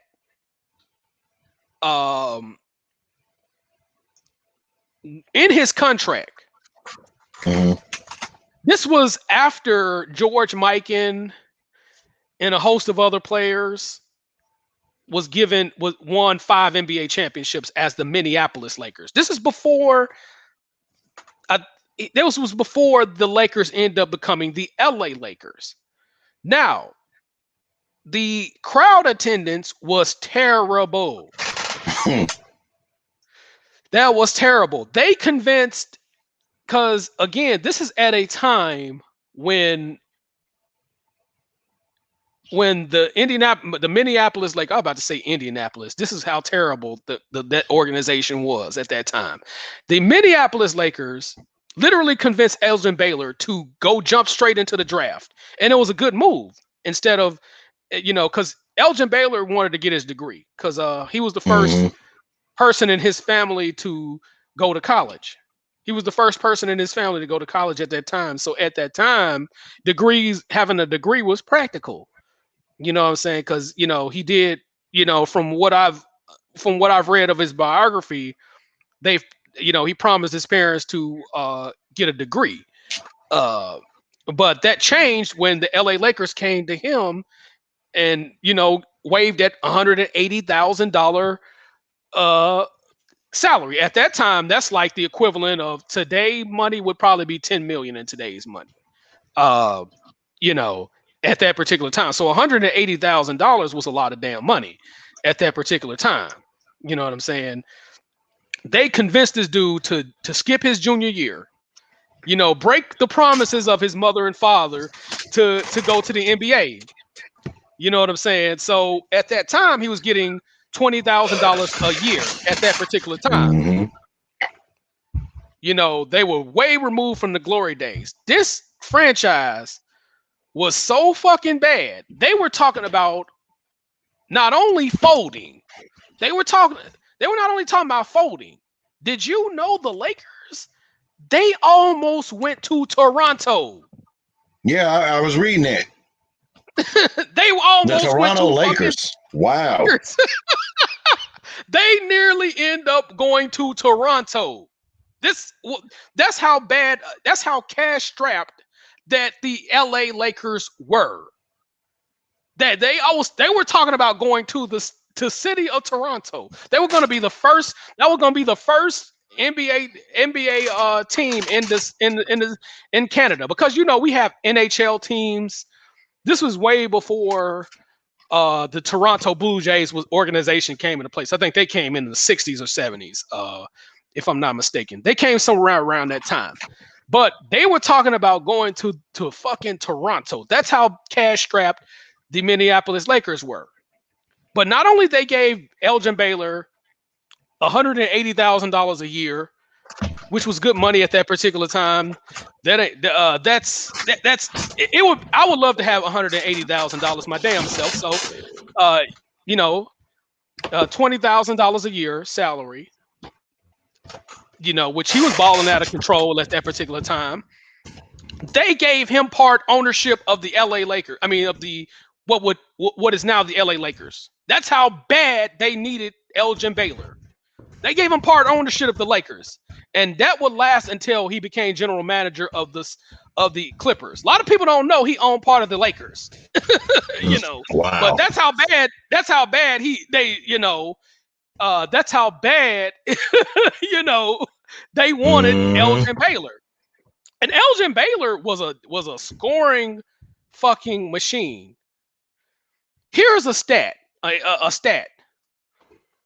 Only Wilt Chamberlain, James Harden, and Michael Jordan scored more or as many points as his 38 points a game in 1961. Now, this was the year that Elgin Baylor went to the Army, and he only played 48 games.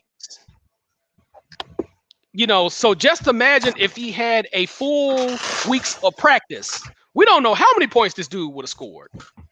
Not only that, he set the NBA record before Wilt Chamberlain ended up scoring 100 points. Before Wilt Chamberlain even ended up scoring 73 points. Because Wilt Chamberlain, post moves was so cold. Even though he was a shit stir of a free throw shooter, but he's, if we're going to talk about his free throw shooting, Wilt Chamberlain did set the NBA record for the most free throws made with 28 until I have to look up if it was ever broken. But he did make the most free throws in history, in spite of him being a terrible terrible free throw shooter. But let's go back to Elgin Baylor. This is before Wilt Chamberlain became a superstar in the NBA. Well, the Lakers were so desperate that they gave him part ownership of the club. A lot of people don't. Even the owner, Bob Short, said if he once stated that if Baylor turned me down, this business would have been bankrupt. He said that in a 1971 interview. Bob Short. But this is before Jerry Buss took over in the 70s. I want to say mid 70s. He said if he had to turn me down, we would have been out of business. Period.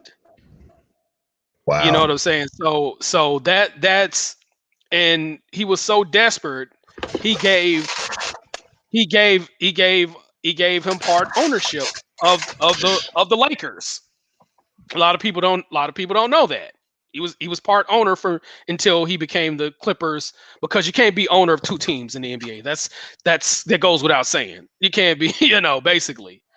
So his rookie year, he averaged 24 points a game, second in the NBA.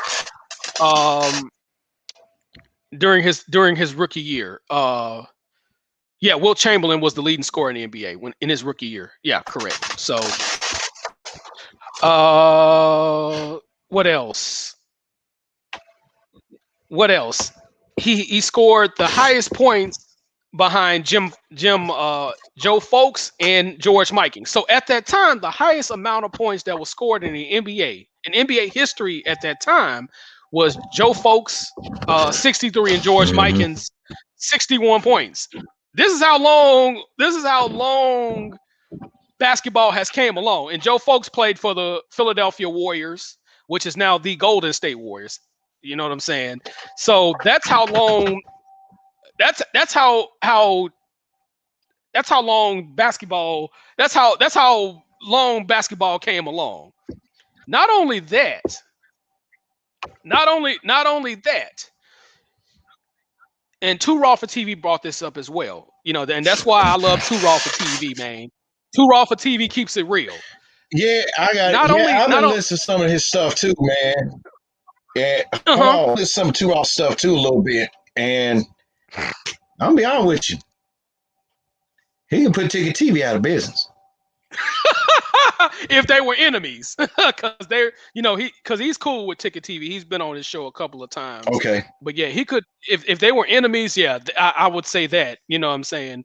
And shout out to my I boy haven't, Ticket, but like I say, I stopped. yeah, Yes, shout out. shout out to him too. But I had to unsubscribe to Ticket, man, because he takes long getting to the point on a lot of stuff.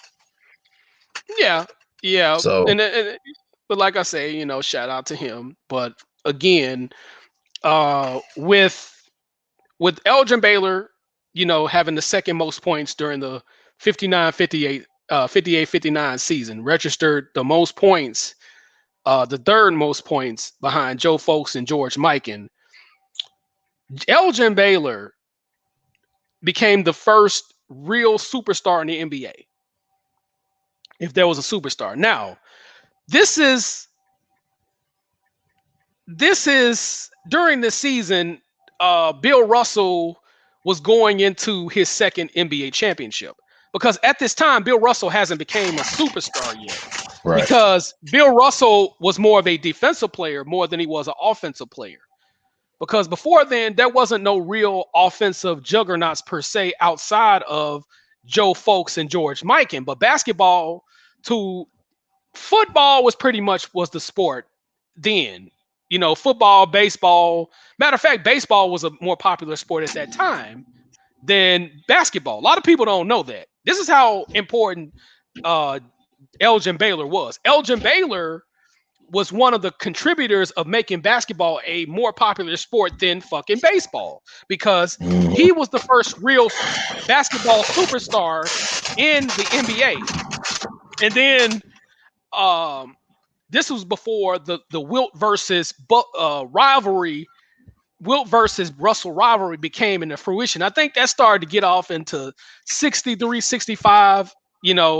That's when that's when Bill Russell really started becoming a superstar.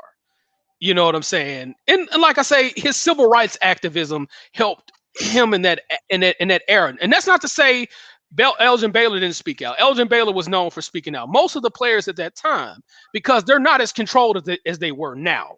You know what I'm saying? Now Mm-hmm. you got a whole bunch, and this is not to say all NBA players are coons, but you have a whole bunch of them now. But at that time, Yes. people like Elgin Baylor, people like Wilt Chamberlain, people like Bill Russell, they spoke out. They were about it. So I mean, this is another thing, great thing about Elgin Baylor. But back to him as a basketball player. This dude was a scoring juggernaut, and this is before the knee injury went into place. And I ain't gonna even lie. Had Elgin had his knees, they probably would have ended up beating the Boston Celtics in 1969. They probably would have ended up beating them because what Bill Russell did, the one time that they had an opportunity to win the championship, because the Lakers were the best team in the NBA in 1969, 68-69 season. And even when his knees went out, he was still busting people ass for 26 points a game. He still, and his career average was 27.4 points a game. But and his playoff average was the same thing. But had his knees not went out, he would have beat the Celtics at one point. Because Bill Russell had game plan in that 68-69 season because he knew Wilt Chamberlain was hurt. He knew Elgin Baylor couldn't get up and down the court like he wanted to. So he was like, we gonna, every time we get a rebound, we finna run they bitch asses off the gym. We finna run them out the gym and we finna beat them. And that's what ended up happening. Because Jerry West was going off. But because Wilt started getting old, still an effective player, but he started getting old and Elgin Baylor's knees went out on him.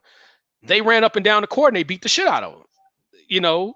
So, but before that knee injury, man, in Elgin Baylor's prime, from 59 to 1963, I mean, the peak of his career, I should say. Right.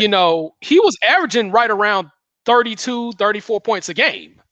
And of course he had that season where he averaged 38.3 points a game. And that dude was the man. It was like him and Jerry West.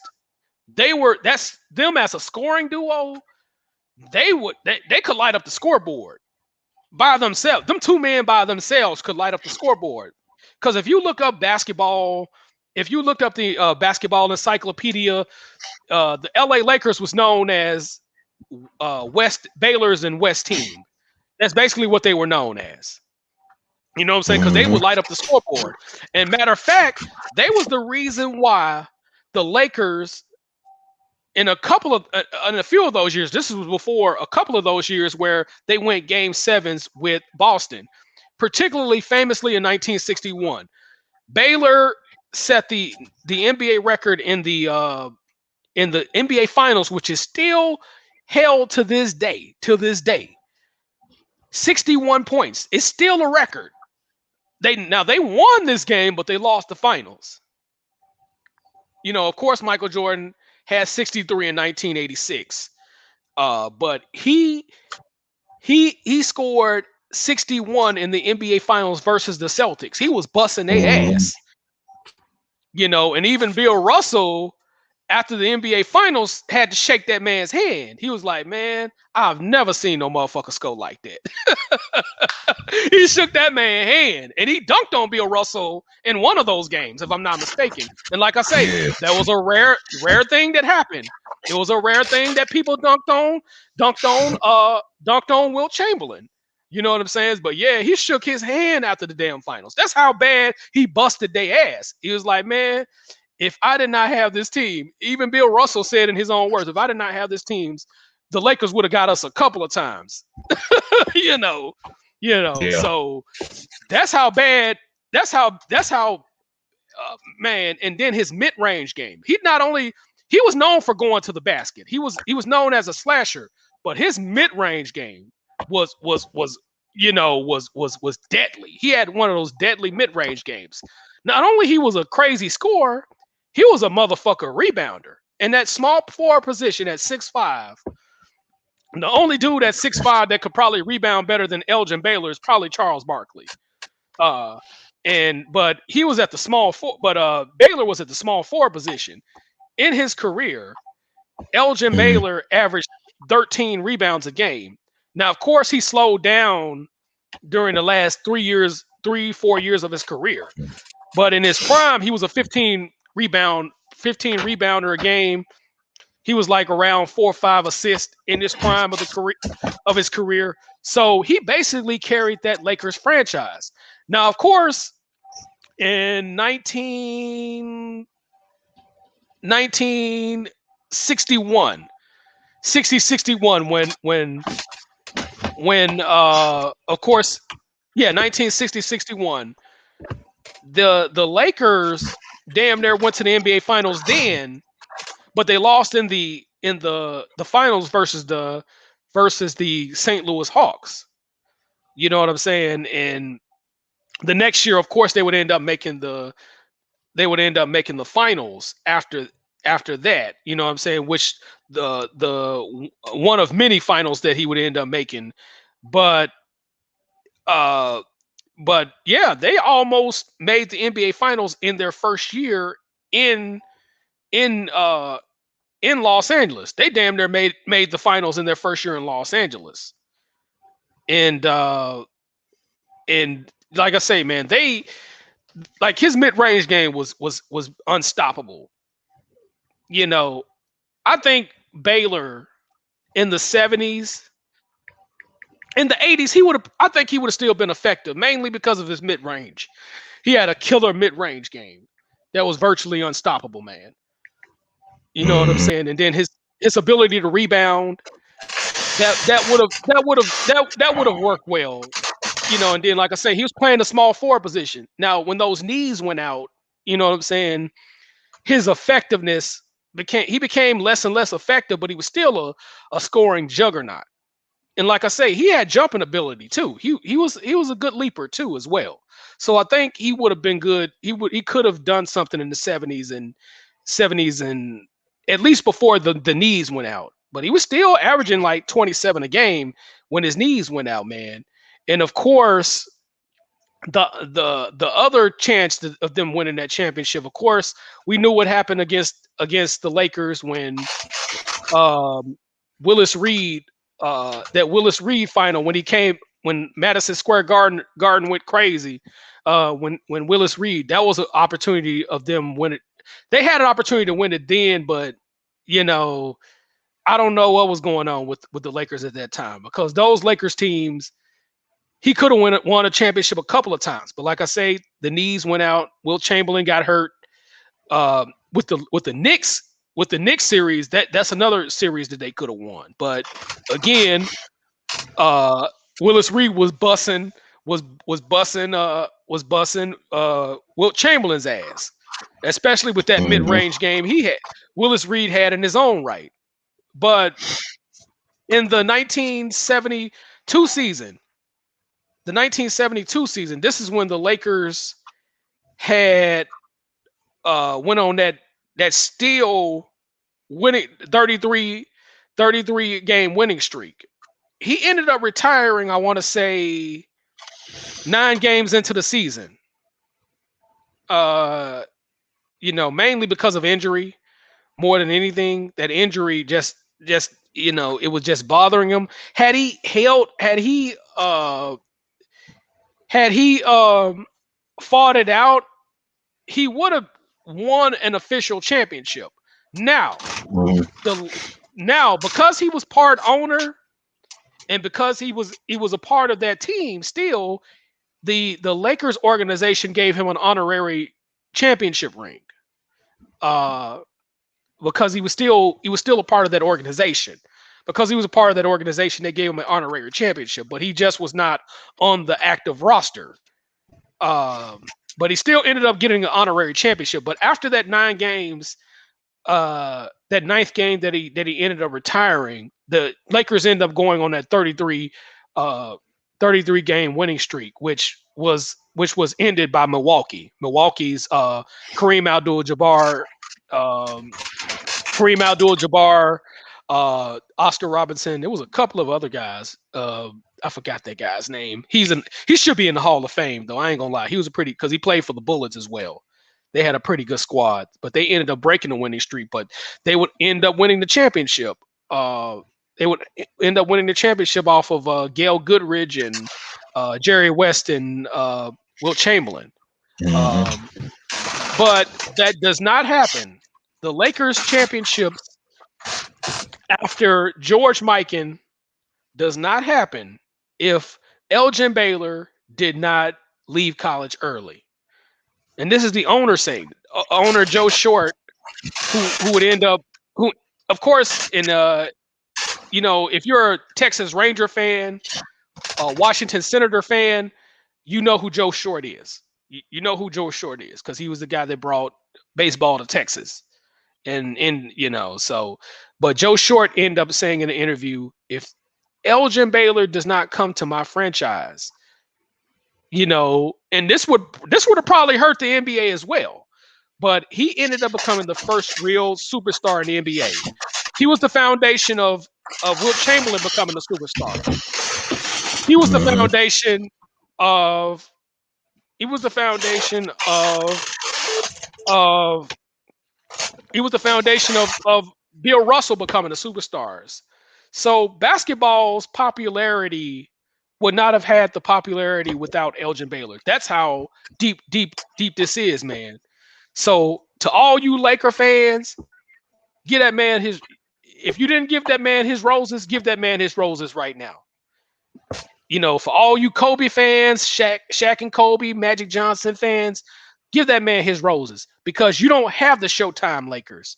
You don't have that 1972, 71, 72 team that go 33-0. You don't have the Shaq and Kobe drama that had happened. That's how important Elgin Baylor was. And you don't have, of course, when he fucking up, he LeBrick, but I'm going to call him by his real name, LeBron. You don't have LeBron Sr. You don't have LeBron Sr. winning that championship last year. So Elgin Baylor needs his roses, man. If y'all ain't honored that man, honor that man. Because that man saved y'all fucking franchises. They was so desperate, they gave the man part ownership of the goddamn company. That's how bad the desperate their asses was. So wow.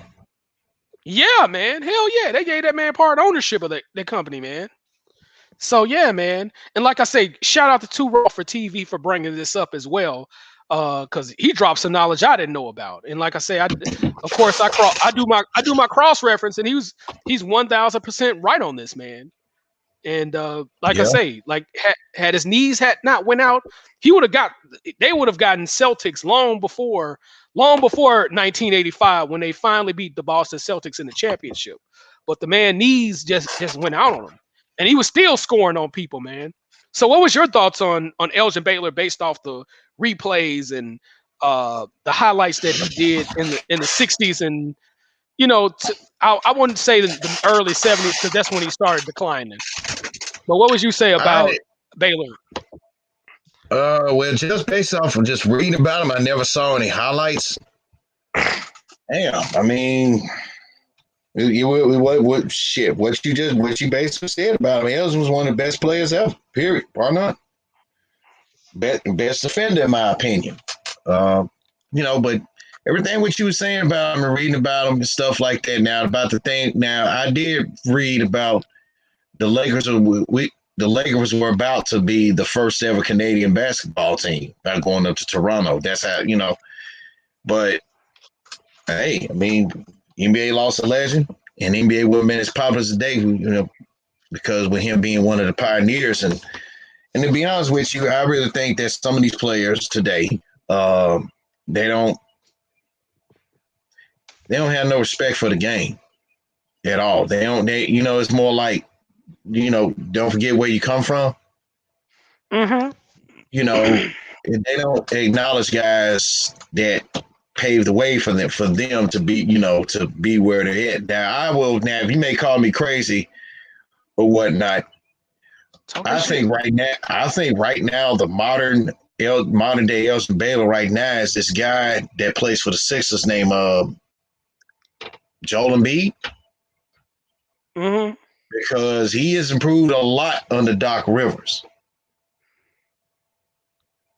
He put on some mass. He was skinny as fuck. He put on a little bit of mass. Not like he became better passer. Oh, he gonna rebound. He gonna block them shots. Better shooter. Mm-hmm. And you ain't getting to the hole on Embiid either. No. No, So that I mean, ain't. right now, the modern day Elgin Baylor, in my opinion, right now is Joel Embiid. All these other guys, sorry. No, they wasn't going.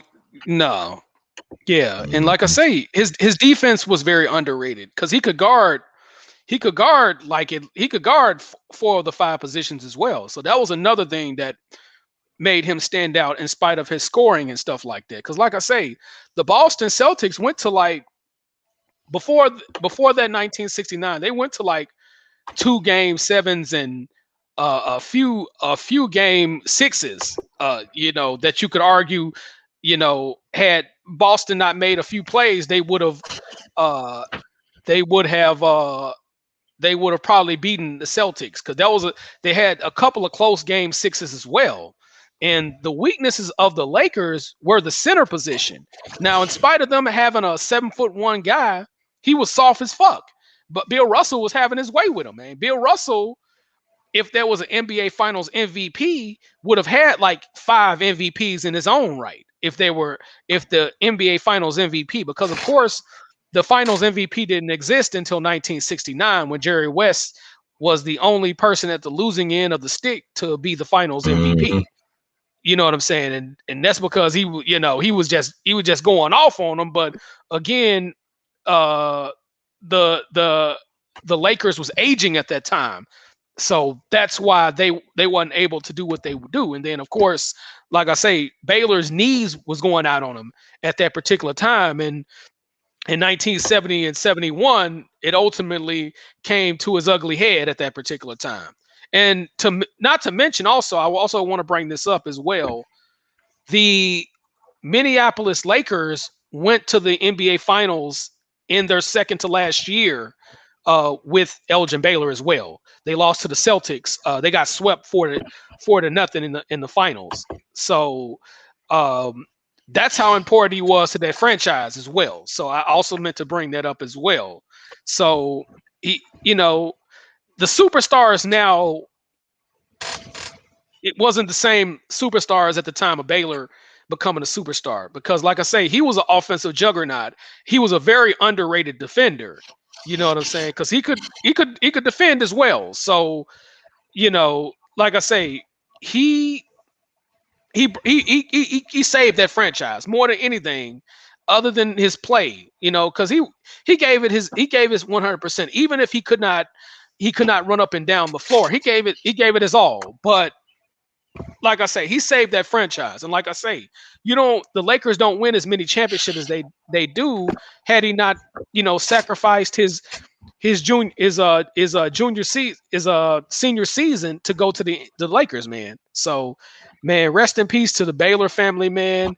And like I say, we don't even have to talk about him being the general manager of the Clippers because he did some good things as the Clippers as well. The problem Yeah. was the problem more than anything as him being the general manager is that cheap ass owner, which it was a good thing they fired his ass. He didn't want to spend the money, you know what I'm saying, to get these guys. So that, unfortunately, I think he would have had some championship. He could have The Clippers probably would have been won some championships because they had many players that Baylor drafted, but he didn't want to keep those guys. He drafted Danny Manning, he drafted the late Lorenzen Wright. He didn't want to spend no money. So Yeah. unfortunately he couldn't do what he wanted to do. You know what I'm saying, as a as a general manager. So, you know, definitely rest in power to Elgin Baylor, man. You got any more on the brother, man? Nah, man, I'm done. Okay, okay. So, man, what's the next topic we gonna go to, man? Because we just freestyling and profiling, man. Man, shit. I ain't got nothing else to talk about, bro. So, You ain't got nothing else. You ain't got nothing else to talk about. I know. Well, we can talk about the tournament. Goddamn it, shit. Yeah, I know you got. I know you got some in the back of your head, but hey, we can talk about the tournament. So, to me, this NCAA tournament right now, it's a toss up. anybody can anybody can get it. And the only real legitimate game that I feel like could be a blowout is probably the Gonzaga game, and even that is not a guarantee because that this anybody can lose right about now. Houston versus uh Houston versus Syracuse. Syracuse. Even though I think Houston between Houston and Loyola, they could probably come out of that come out of that bracket. Either one of them can lose right now because with Houston, I'm not going to count out Jim Boeheim at all because Jim Boeheim, this is the time where he a lot of his upsets will come into play, man. So Yeah. I'm not gonna I refuse to count old Boeheim out, man. He could easily make a tournament run because sometimes he can make a deep run, and sometimes he could be like, what the hell? Who the hell this dude lost to? Yeah. So Baylor Villanova that could go either way. Yeah. Oral Roberts, I got Oral Roberts, Villanova. I got Villanova on that one. yeah, with Creighton versus Gonzaga that could go either way as well. I mean, Yeah. I'm not, but they may. I think Gonzaga have a better chance to beat them, but that could go either way. Florida State, Michigan, that's another either way. Michigan Mm-hmm. should win, but again, we can't count out Leonard Hamilton because Leonard Hamilton Hell no. he uses his whole. The thing about Leonard Hamilton, he uses his entire bench, so Yep. that could be an advantage for them. UCLA, Alabama. Ooh, that's a I toss got up. Bama on that one. And for the record, just because I'm an Alabama football fan don't mean I'm gonna start being a fan of the basketball team. Yeah. So But really, that can go either way. Don't count out Mick Cronin as the coach of UCLA. Don't count him out yeah, because and he got a transfer, a dude that was transferred from Kentucky that Calipari didn't even give a chance. He give UCLA this man the leading scorer. oh yeah. Now I will Oregon versus Loyola. I expect Loyola to win, but that's another team that you might not want to count out. With Oregon State, you might not want to count out Oregon State just yet, but they could. This could. I'm expecting a Loyola versus Houston Elite Eight, but I'm not. If an upset happens between Oregon State and Loyola, or Syracuse Houston, Yeah. I wouldn't be surprised if an upset happened with that team. You know what I'm saying? Either team. Oral Roberts versus Arkansas. I got Arkansas on Again, that. yeah, Arkansas should get past Oral Roberts, or in my Hey, my check this roasting out. of oral cocksuckers. That's what I call them. Yeah, in my yeah, oral cocksuckers. But again, Oral Roberts could slip up on them. I'll say this. Oral Roberts could slip up on Arkansas. So everybody in this tournament got to be on their P's and Q's, man, because this is one of those tournaments that anybody can get it. This is one of those tournaments that's crazy, man. So I don't know about this. I don't know about what's gonna happen from the Elite Eight from now until the from now until the from now until the from now until the to the championship game is gonna be tough. It's gonna be tough. So everybody gotta. This is where the rubber meets the road. I've never seen a tournament this close in a while on paper. I'm saying this is close on paper. Now if it just so happens that Gonzaga, who's the favorites, pull this out, they will earn this motherfucker. I'll say that.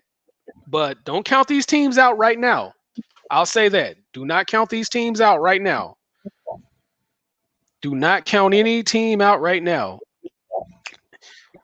In the NIT, Memphis is up 76-52. Interesting. 76-52 in the NIT. So it looks like they're going to be in the finals.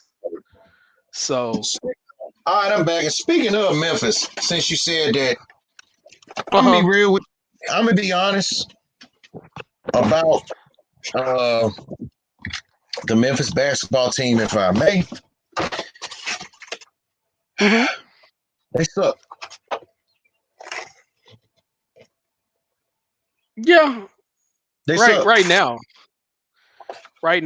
Now, I will say this: had COVID not been to play, we don't know what would have happened. Because I'll say this: they a lot of those games got delayed because of COVID. I won't go as far as that. That's your opinion. I respect it, but they did lose a few games that they shouldn't have lost.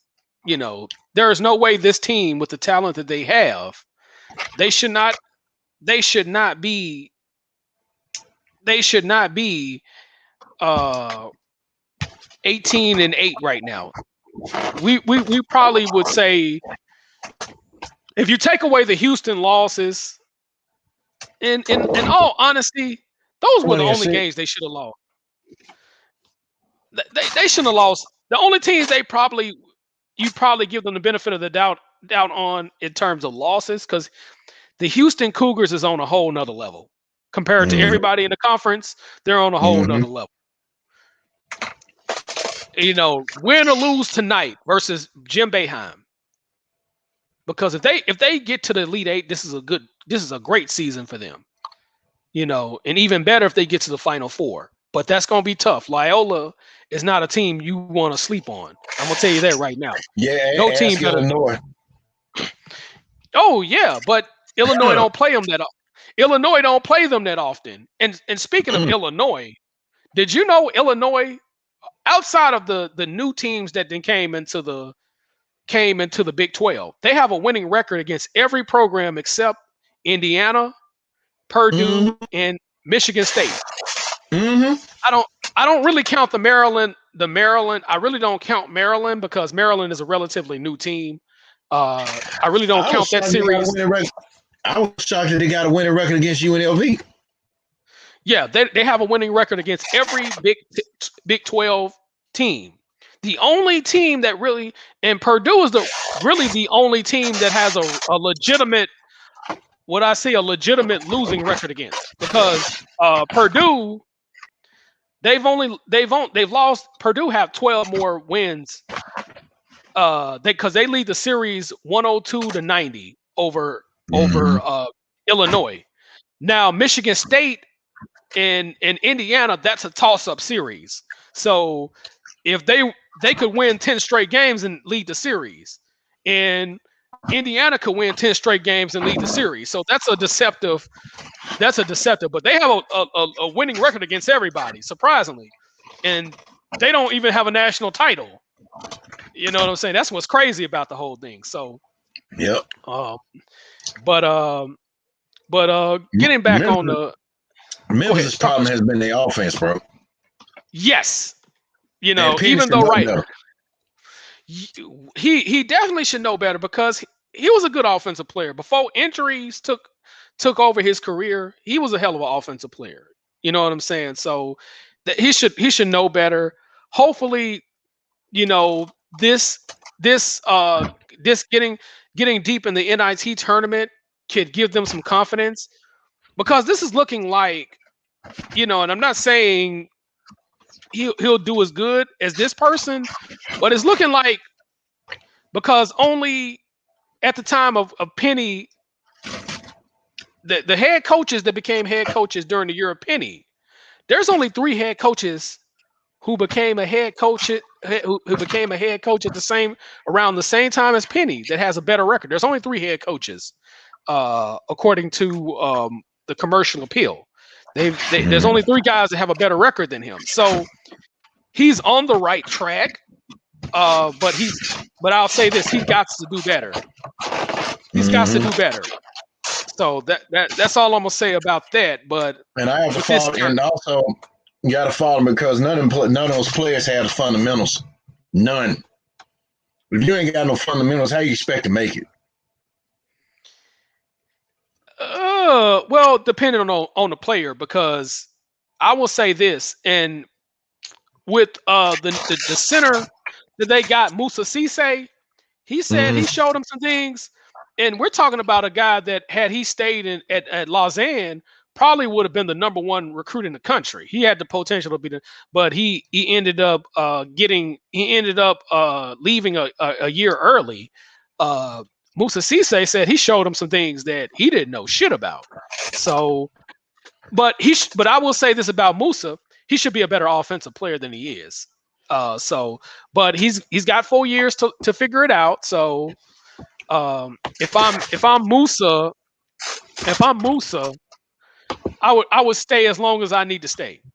As far as Memphis is concerned, the number one problem they have right now, they got good guard play. They got good guard play, but they don't have an inside game whatsoever. That's a major Mm-hmm. problem.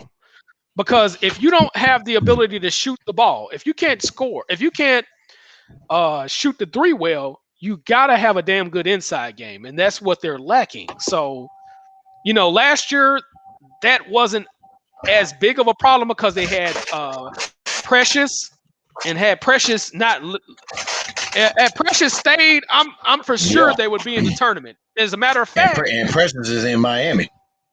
yeah, and he's doing a good job. He's doing good. I think he's averaging like 9 points a game, something like that. So he's doing pretty good for the NBA.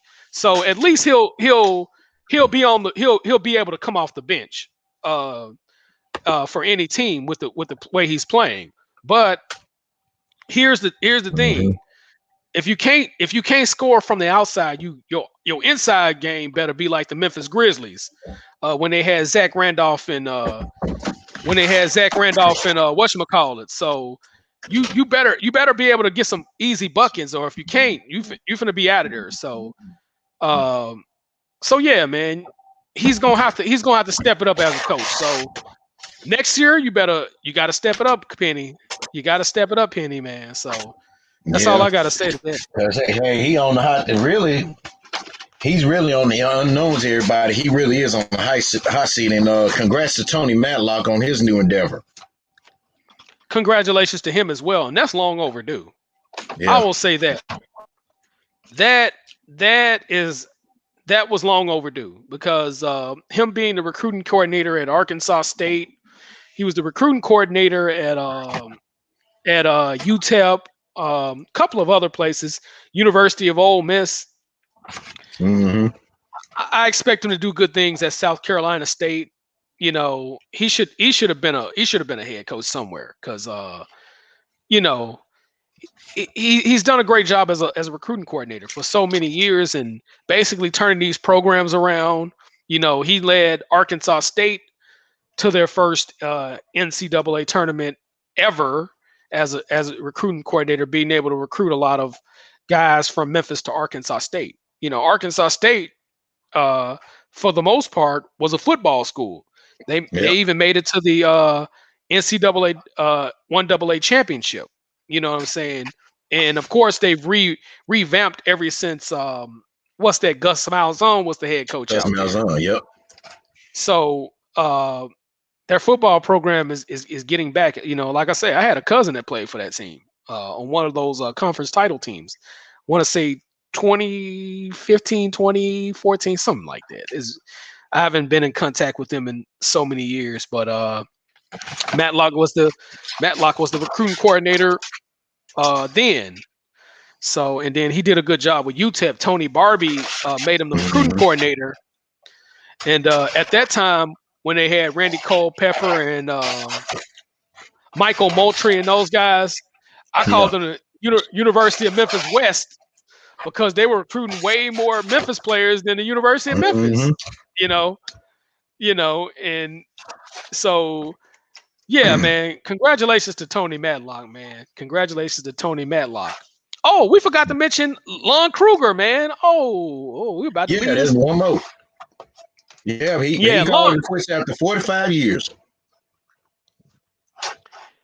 And you know what? He has a right to do that Yeah, because because he said when his son got promoted to the UNLV job, he said that's it. yeah, and that's another guy that I can say it might not have been as serious as Howard Schnellenberger or even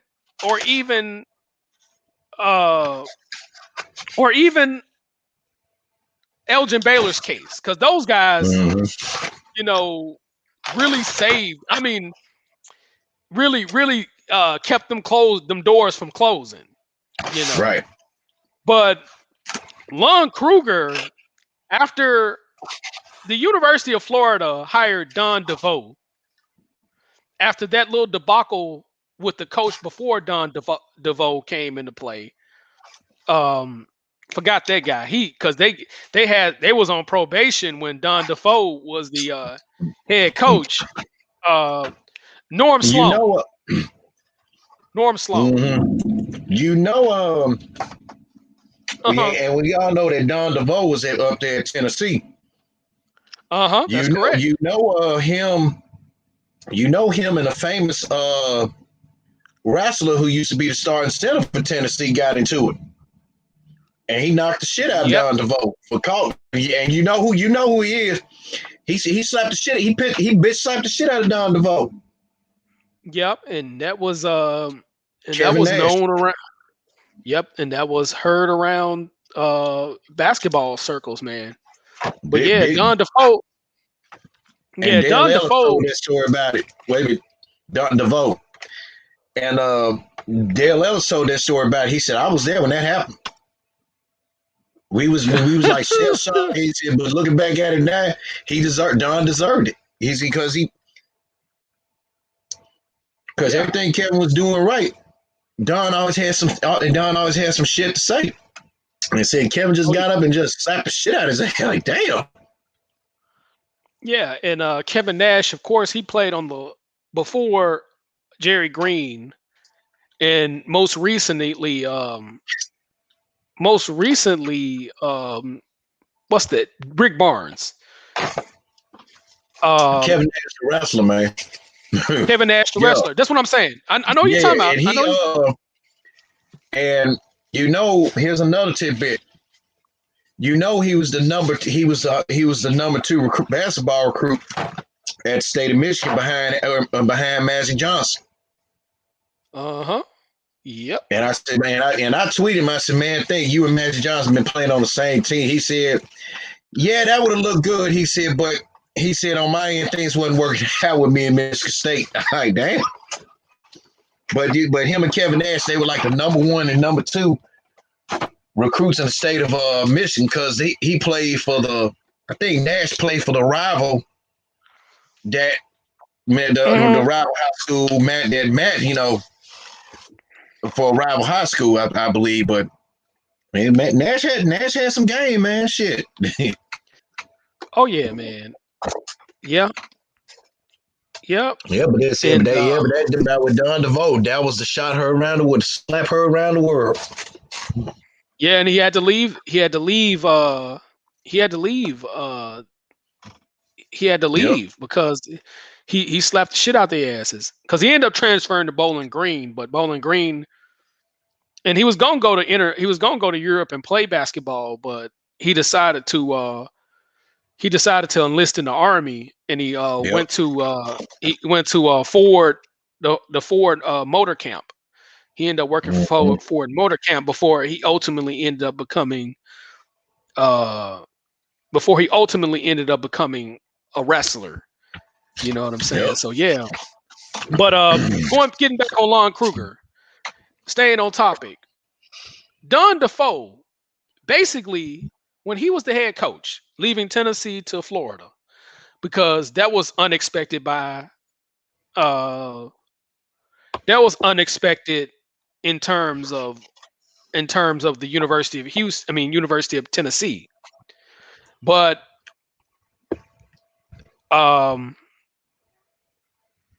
that of course you had, if he doesn't become the head coach, if he stayed as the head coach, the University of Tennessee would have never had Allen Houston, because Allen Houston was talking about going to the University of Louisville. He would have ended up at Mm-hmm. Louisville. But when Wade Houston became the first black coach at Tennessee, he ended up getting they ended up getting Allen Houston and a host of other in-state recruits in Tennessee, which started opening up statewide recruiting in Tennessee. Because most of the time when Tennessee recruited, they recruited mostly either in Memphis or they recruited in New York. Because Tennessee had a hold of the New York recruiting base as well. So a lot of people was coming from, which is why you saw a lot of good Tennessee players end up going to Vanderbilt, or pretty much leaving the entire state of Tennessee. But Wade Houston changed that. Now he didn't do shit at Tennessee, but that's a whole nother conversation. But back on Lon Kruger. Kruger may not be an extreme as Howard Schnellenberger's case, but I will say this: in terms of productivity, he saved their basketball program, because at that time Florida was a football school. The only thing they were more so known as a football school more than anything. Right. Now they wasn't on the level of at that time as he came, because him and Steve Spurrier came in at the same time. I think they won 2 SEC titles, and that was mostly under, I can't think of that dude named Galen Hall, I think his name was. He got a couple of SEC championships. Galen Hall. So they were still a football school, but not at the level that it is now. And they only made like 3 NCAA tournaments under Norm Sloan before NCAA sanctions started coming into place. And those sanctions affected recruiting for Lon Kruger, because Don DeVoe came in at 1 year, and Don DeVoe said, "Fuck this shit. I'm not fucking with the University of Florida." You know what I'm saying? So that's how that turned out. Yeah, they made 2 NCAA tournaments under Norm Sloan, 87 and 88, which is considered vacated by the NCAA. NCAA consider those vacated seasons because of recruiting violations that stem from Norm Sloan. You know what I'm saying? So with Lon Kruger, it took him a minute to get them going, but when he got them going, he got them going. And in only Florida's third time, because when Florida made the NCAA championship, the Final Four, I'm about to say championship game. I'm getting ahead of myself, because his first season they were 11 and 17, and they would end up making the NIT's Final Four his second year as the head coach at Florida, and he became the coach of the year in the SEC in 1994. This was only Florida's third time going to the NCAA tournament when they made the Final Four. This was their only their third time, because Lon Kruger, Norm Sloan, I think in '88, they went to the Sweet 16 in their second NCAA tournament, and that Florida team that made the Final Four, they had Andrew DeClerc, who played for the Golden State Warriors. Clayton Bates and Dimitri Hill and Dan Cross and those guys, and Greg Williams. You know what I'm saying? So they had, and of course they had Tony Mickens out of Memphis as well, who played for the University of Florida. But that man literally. Go ahead. Talk your shit. Hold that thought. You can tell Lon Kruger got some hood. He got a hood. His full name is a hood full name. Lonnie Dwayne. Go on. Lonnie Dwayne. Yeah, exactly. And Kruger. set the foundation for Billy Donovan, who ended up taking to the University of Florida basketball programs to much better levels, because he was a hell of a recruiter, Yep. and that was a process. That was 4 years before they finally got into the Final Four, which some would argue they were robbed. Some would argue that they were straight up robbed of the opportunity to have an all SEC championship game. Some would argue that, but that team was loaded in terms of talent. They might not have had the well-known talent that Kentucky had. They might not have had the well-known talent that Arkansas had, because Arkansas, I think the year before, they had the number one recruiting class with that Corliss Williamson recruiting class. They had the number one recruiting class with that Corliss Williamson 92 recruiting class that came in that would ultimately win the championship. You know what I'm saying? So, because in the Sweet 16, when they played that UConn team, they were supposed to lose to that UConn team. In Yes, now you talking about him in 90 and talking about in 94, right? 94. They were supposed to lose to that UConn Yeah, team. they That was a team. lost to them. They beat them, and then they beat the shit out of Boston College too. They beat the shit out of They end Boston up College in the Elite Eight. Yep. They end up College kicking had their no ass. business going to the Elite Eight either.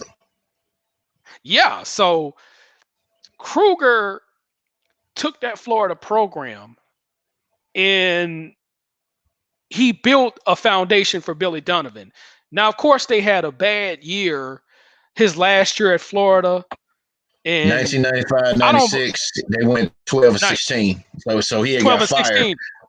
Yup, he got fired. Then he took Then he took the job at Illinois because he and he's the first coach to sign three Mr. Illinois basketball players on the same team. Oh yeah, and three consecutive Illinois Mr. Basketball winners: Sergio McClain, Frank Williams, and Brian Cook. Yeah, and with that Illinois team, and that's the same coach who he ended up recruiting, stealing Corey Bradford from Memphis. Mm-hmm. Not only he had three Mr. Illinois three Mr. Illinois guys in there.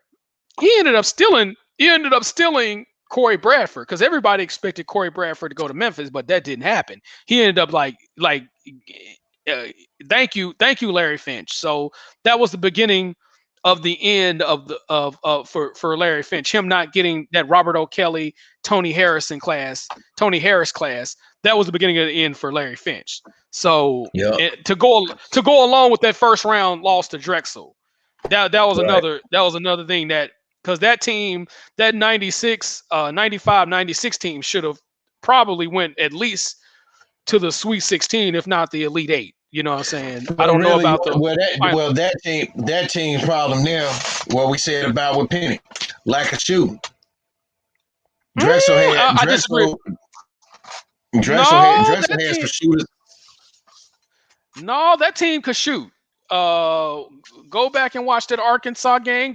It's a couple of games I could point to. No, that team could shoot. They were inconsistent. That was the problem, which is why they lost to Marquette, which is why they lost to Houston, because they had Mingo Johnson. They had some shooters on that team. No, I can't say they didn't. They were pretty good in terms of shooting. They were just inconsistent. And then they were terrible. They were small inside. That was another thing, other than Lorenzen Wright. And Lorenzen Wright didn't have no size to him. He was probably like 230, 220 and stuff like that. They had a good team. They just were underachievers. So they could have. No, I can't say they couldn't shoot. They could shoot. They just shitted the bed. You know what I'm saying? That year, that was a problem. That was a major problem there. But no, with him getting Corey Bradford, that buried. Because if he had got one of those guys, that might have saved that job because expectations would have been different.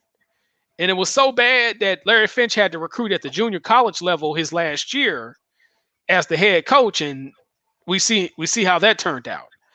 Yeah. So, but with Lon Kruger went from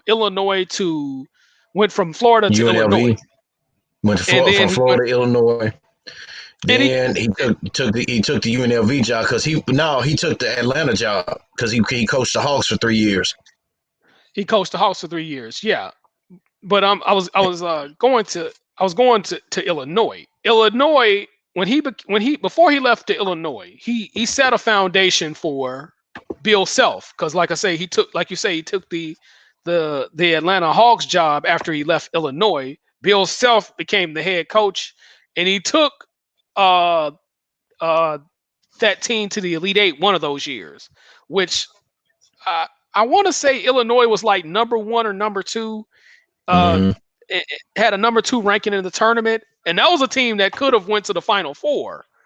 And the coach after Bill Self, that was the coach that ended up taking them to the championship game. But after they went to the championship game, they Bruce started Weber. to Bruce Weber. They started to decline after that. They started to really decline after they went to that championship game because Illinois. One could argue they could have beat North. They should have beaten North Carolina. One could argue, but the problem with that is he was playing that 4 guard offense, and May from North Carolina was just taking advantage of that. So that was a major problem too, in Mm-hmm. itself. But Lon Kruger, everywhere he went, he set a foundation for the next coach. You know, with Florida, Billy Donovan came in with the recruiting class that he had, and started to go to the Sweet 16 with that recruiting class, and ultimately the to the national title game with Illinois. Bill Self basically pretty much created the Kansas Jayhawk job after he came from Tulsa and took them to the Elite Eight. You Mm-hmm. know what I'm saying? Uh, and then he took UNLV to the Sweet 16 and did some. And the next coach after that, I think they were nationally ranked with his. The dude was nationally ranked with Lon Kruger's recruiting class, and I don't know what the hell UNLV did after that, because he fucked that team up. Uh, Who? I'm talking about the guy after Kruger, because they were Yeah, he did. yeah. Yeah. I ain't talking about Lon Kruger. Lon Kruger made them relevant again. Yeah. Lon Kruger made them relevant again. But the dude, he gave him a lifeline and didn't take the lifeline. And then, with Oklahoma, he took them. He brought the Oklahoma team. He made the Oklahoma team relevant again. You know what I'm saying? Now with the Jeff Capel thing, that team that team just got with that Jeff Capel No, team they because yeah they fight with Jeff Capel team out because when Blake Griffin left, and then he had the same team, but they had a losing year. They fired Jeff Capel afterwards. yeah, they fired Jeff Capel Applewood. And I've always said this, had that Blake and Tyler Griffin team they had they not ran into North Carolina, they probably would have made the championship game themselves. But they got a Yep. bad luck of the draw playing Carolina with Psycho Tyler Hansborough. They got a bad draw. They got a bad Hey, draw. Mervin, I was talking about that dude the other day. That old man, he still say I still say this day. Now settle this live right here. What was Roy Williams' better championship team? His first one or the second one? I'm always gonna say that second one because they were tearing everybody's ass up. Man, he was Yeah, Hansborough getting all WWF and shit with the Crimson Mask and shit. I would I say got it. that second championship team because uh really the Carolina team that beat Illinois. Uh, that old boy May. I can't think of his first name off the top of my Sean. head, but Sean May was they bread and butter. Was he carried that team? So I can't say. I'm not gonna say they was a better team than. I'm not gonna say that team was better because if you take away Sean May, they probably not even. I don't know how far they can even get in the tournament. And So you want to know what's funny? Everybody from the 08-09 team is. Everybody from the second championship team still playing in the NBA than the first. And that's the team that not Kawhi, but Danny Green played on, wasn't it? Mm-hmm. Danny Green played for Georgetown. So that's Georgetown. Oh, one of them teams that hold on. One of those teams. Somebody from the Spurs played on. Hold on. But yeah, man. I say that team is better. I say that team is better. So yeah, but with Kruger, Kruger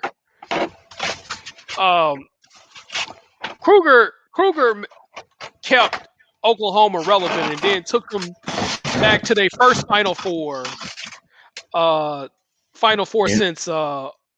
Since old boy took them there. Billy Tubbs. Of course, they went to a whole. Nah, not Billy Tubbs. What's that dude name from Houston? Because Billy Tubbs, Kelvin that's another Sampson. great. Kelvin Sampson took them there when they played. I think when they played Georgia Tech Final Four. One of those Final Fours. I get it. One Final Four. I'll be honest, that 06 term was garbage, but we ain't gonna talk about that. But we're gonna continue about with Lon Kruger. I think I know that Final Four you talking about that Kelvin Sampson took it to. Because when Kruger took Oklahoma to the Final Four that year, that was the year the Final Four was in Houston, and he had a couple of guys out of Houston that was playing for. He had a couple of guys out of Houston that was playing for Oklahoma.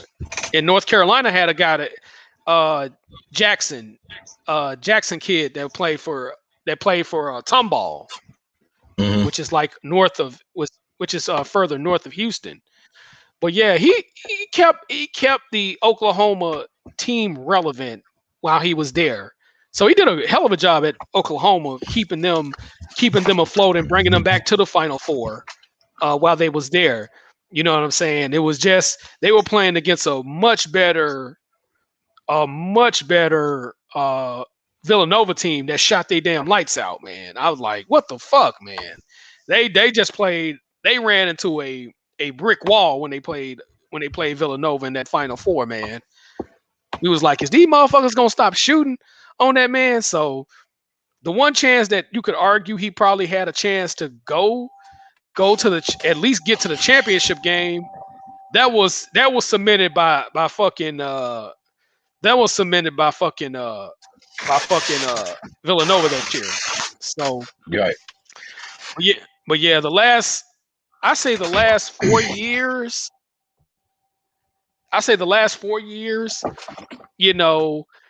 have been the sign that Oklahoma should have Lon Kruger should have just been retired. That was probably really, the telltale. I think after they made the Final Four on him, he should have just went on here and retired because let's see, in 2015, 2016, yeah, that's when Villanova won the title. They went 29-8.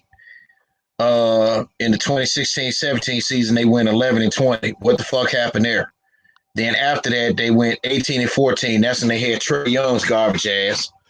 Garbage? Oh, hell no. Trae Young, garbage. All he did was just shoot, man.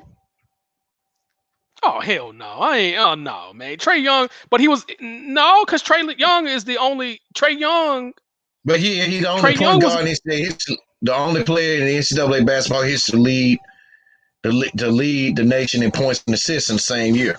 So, but they should have been playing a little bit. But that year he was there, they should have been playing a little bit better because they lost games they didn't have no fucking business losing either.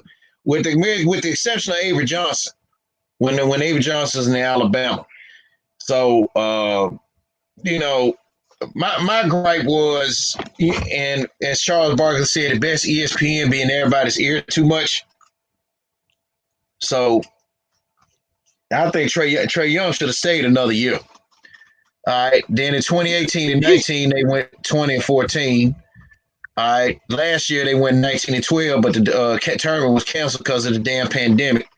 And Kruger's final year was 16 and 11. They round to 32. So his whole total coach career record is 674 wins, 432 losses. He also has his highest win percentage as a coach. As a coach, has to be with UNLV. Well, with UNLV, he won 70% of his games. And with Florida, his lowest was when he was coaching at Texas Pan American. That was a Division I independent. Yeah, and with Oklahoma, he was semi rebuilding. It wasn't a complete rebuilding process, a complete building process that he had to go through with Florida. Because, like I say, without him coming to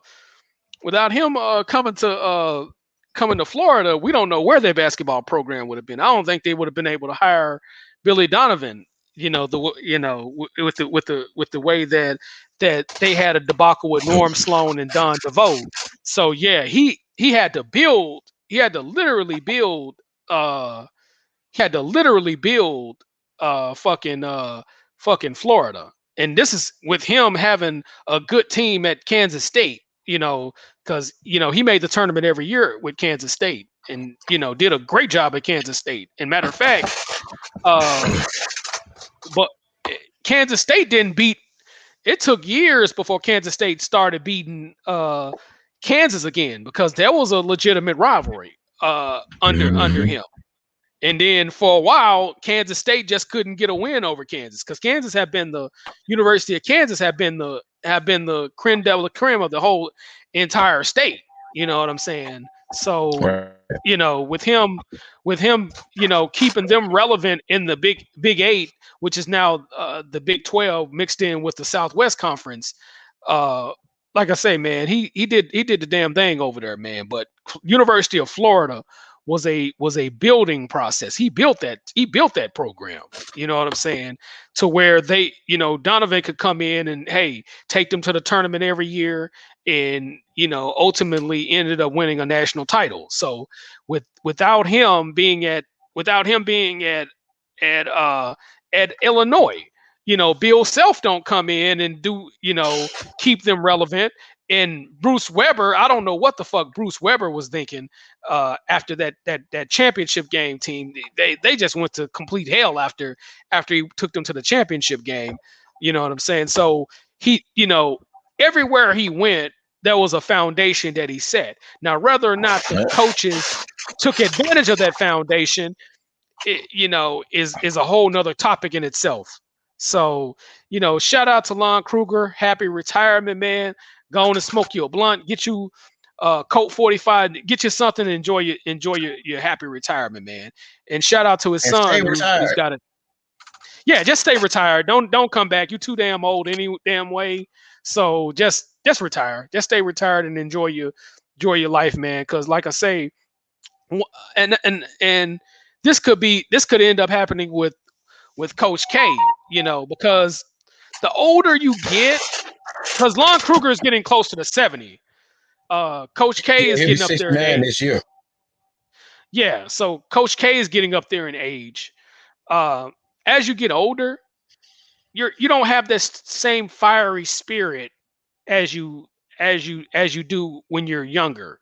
So you can coach a lot better. But after you start getting health problems and strokes and all that, you're not trying to yell at nobody no damn more. You know what I'm saying? So that's probably what is happening with the Fluke Devils, is that he don't have that same fiery. He don't have that same fire no more. fiery spirit no more. We'll Yeah, see what happens. and you know the biggest gripe though, his starting center head went ahead and just said he sat out for the rest of the season so he can go in the end with the NBA. But everybody knocking that man on their bases saying he quit his team. But damn, I forgot his thing. His name was Johnson or something like that. Mm-hmm. And said he quit on his team or whatnot. But the reason that he gave is everybody was saying he said, "Hey, I got to do what's best for my family." But the way he had worded it, it still made people think like, "Yeah, you quit on of all people, Coach K." You know? I mean, why? My thing is, why sign the letter of intent if that's what you're gonna do? Uh, your prerogative. That's your prerogative. But don't sign the letter of intent and waste people's time either. That's the thing with that. If you're gonna quit in the middle of the season like that, fine. If there's legit reasons behind it, like a family issue, fine. But don't go to these universities and waste a whole bunch of people's time. And especially because we never know. Your draft stock could have been higher if you just stayed and stuck and stayed. That ain't somebody I would have quitted on. As a coach, I wouldn't have quitted on that man because he could make a difference in my stock, as he can make a difference in my draft stock. So uh shame on him for not getting some game, because that's the reason why you even signed to a University of Duke, is that that you get some game. You know what I'm saying? That's the only reason why I even tell anybody to go to college and play college basketball, is to get some game. Especially a legend like Coach K. Come on, man. You got Yeah, NBA and really we don't he, like we all we get sick and tired of Duke. We tired of him. But we give Coach K his respect, and I still felt that dude. I'm trying to find his looking up his name right now. Hey, I mean, I felt he quit on that man. He quit on his team too, but like I said, the read you gave was like, what's that dude name? Jalen Johnson. Yeah, he was a small forward. Jalen Johnson, that's his name. yeah. He So quit on. Yeah, he quit on them. Yeah, he basically quit on his team, bro. I'm like, damn, fuck you. You wasting folks' time. yeah, don't waste your time if that's what you're gonna do, bro. I mean, because had you played, we don't know where you would have been. That's the thing. You could have. I mean, that could have made a. Now y'all ass want to start knocking down threes. Y'all pick a hell of a time. I'm talking about Memphis, but that's a whole nother conversation in itself. But yeah, but with Jalen Johnson, dude, don't waste. Uh, guys, y'all gotta Yup. do a better job. Y'all Yeah, gotta do a better job. he wanted to. Gotta do it. That was crazy, man. I mean, damn, nigga, you gon' and Duke would get all these players I ain't never heard of, man. I ain't never heard nothing about Zion Williamson until I saw the highlights myself. Till I Right. watched the game, till I watched him in the game. And this guy that I used to work with out there, doing security out there at DuPont, he was saying that he said his opinion. He think Zion Williamson is another version of Sean Kemp. I was like, kind of, sort of. Him and Zion. Kemp was the same. Him and Kemp was the same height, height and size, but Sean Kemp had that cheetah like quickness. Sean was like 6'10", 6'11". Zion is more like closer to 6'8", 6'7". Now, It's a Sean was little, it's a 6'9". few. Yeah, Sean That was could be 6'9". But that could that be art. shit, way that man be That, flying all around. Whew. yeah, yeah, yeah. Sean was, but again, as I stated before, Sean was a prowess of a defensive player to where he got in serious foul trouble too.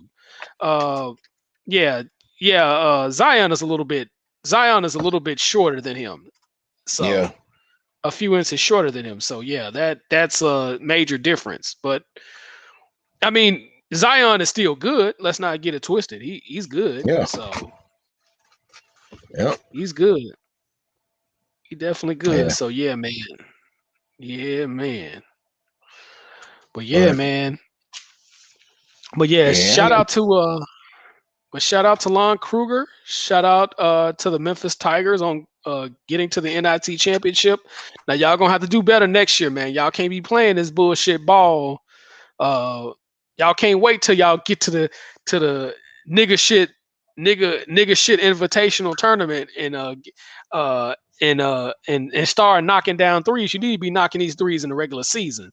Mm-hmm. But yeah, we can't have the nigga shit invitational tournament. We need to be in the NCAA championship, man. You know, at least get deep, make some tournament runs, man, so we can have Tiger Mania back again. But shout out to them and shout out to Lon Kruger. You know, rest in peace. Rest in peace, man. To our boy Elgin Howard Baylor. Schnellenberger, Yeah, Elgin Howard Baylor, Schnellenberger. man. Oh yes, sir. So rest in peace to these guys, man. So man, I don't know when we gonna have another live stream, man. But if and when we do, man, you know what I'm saying. We'll just pop up on y'all again, man. So you Yeah, ain't got no nothing else, doubt. brother? No, that's it, man. And yeah, and then right here live, and he can't watch it. Shout out to my boy Murph, man. He had already set a yearly record in the month for being in Facebook jail.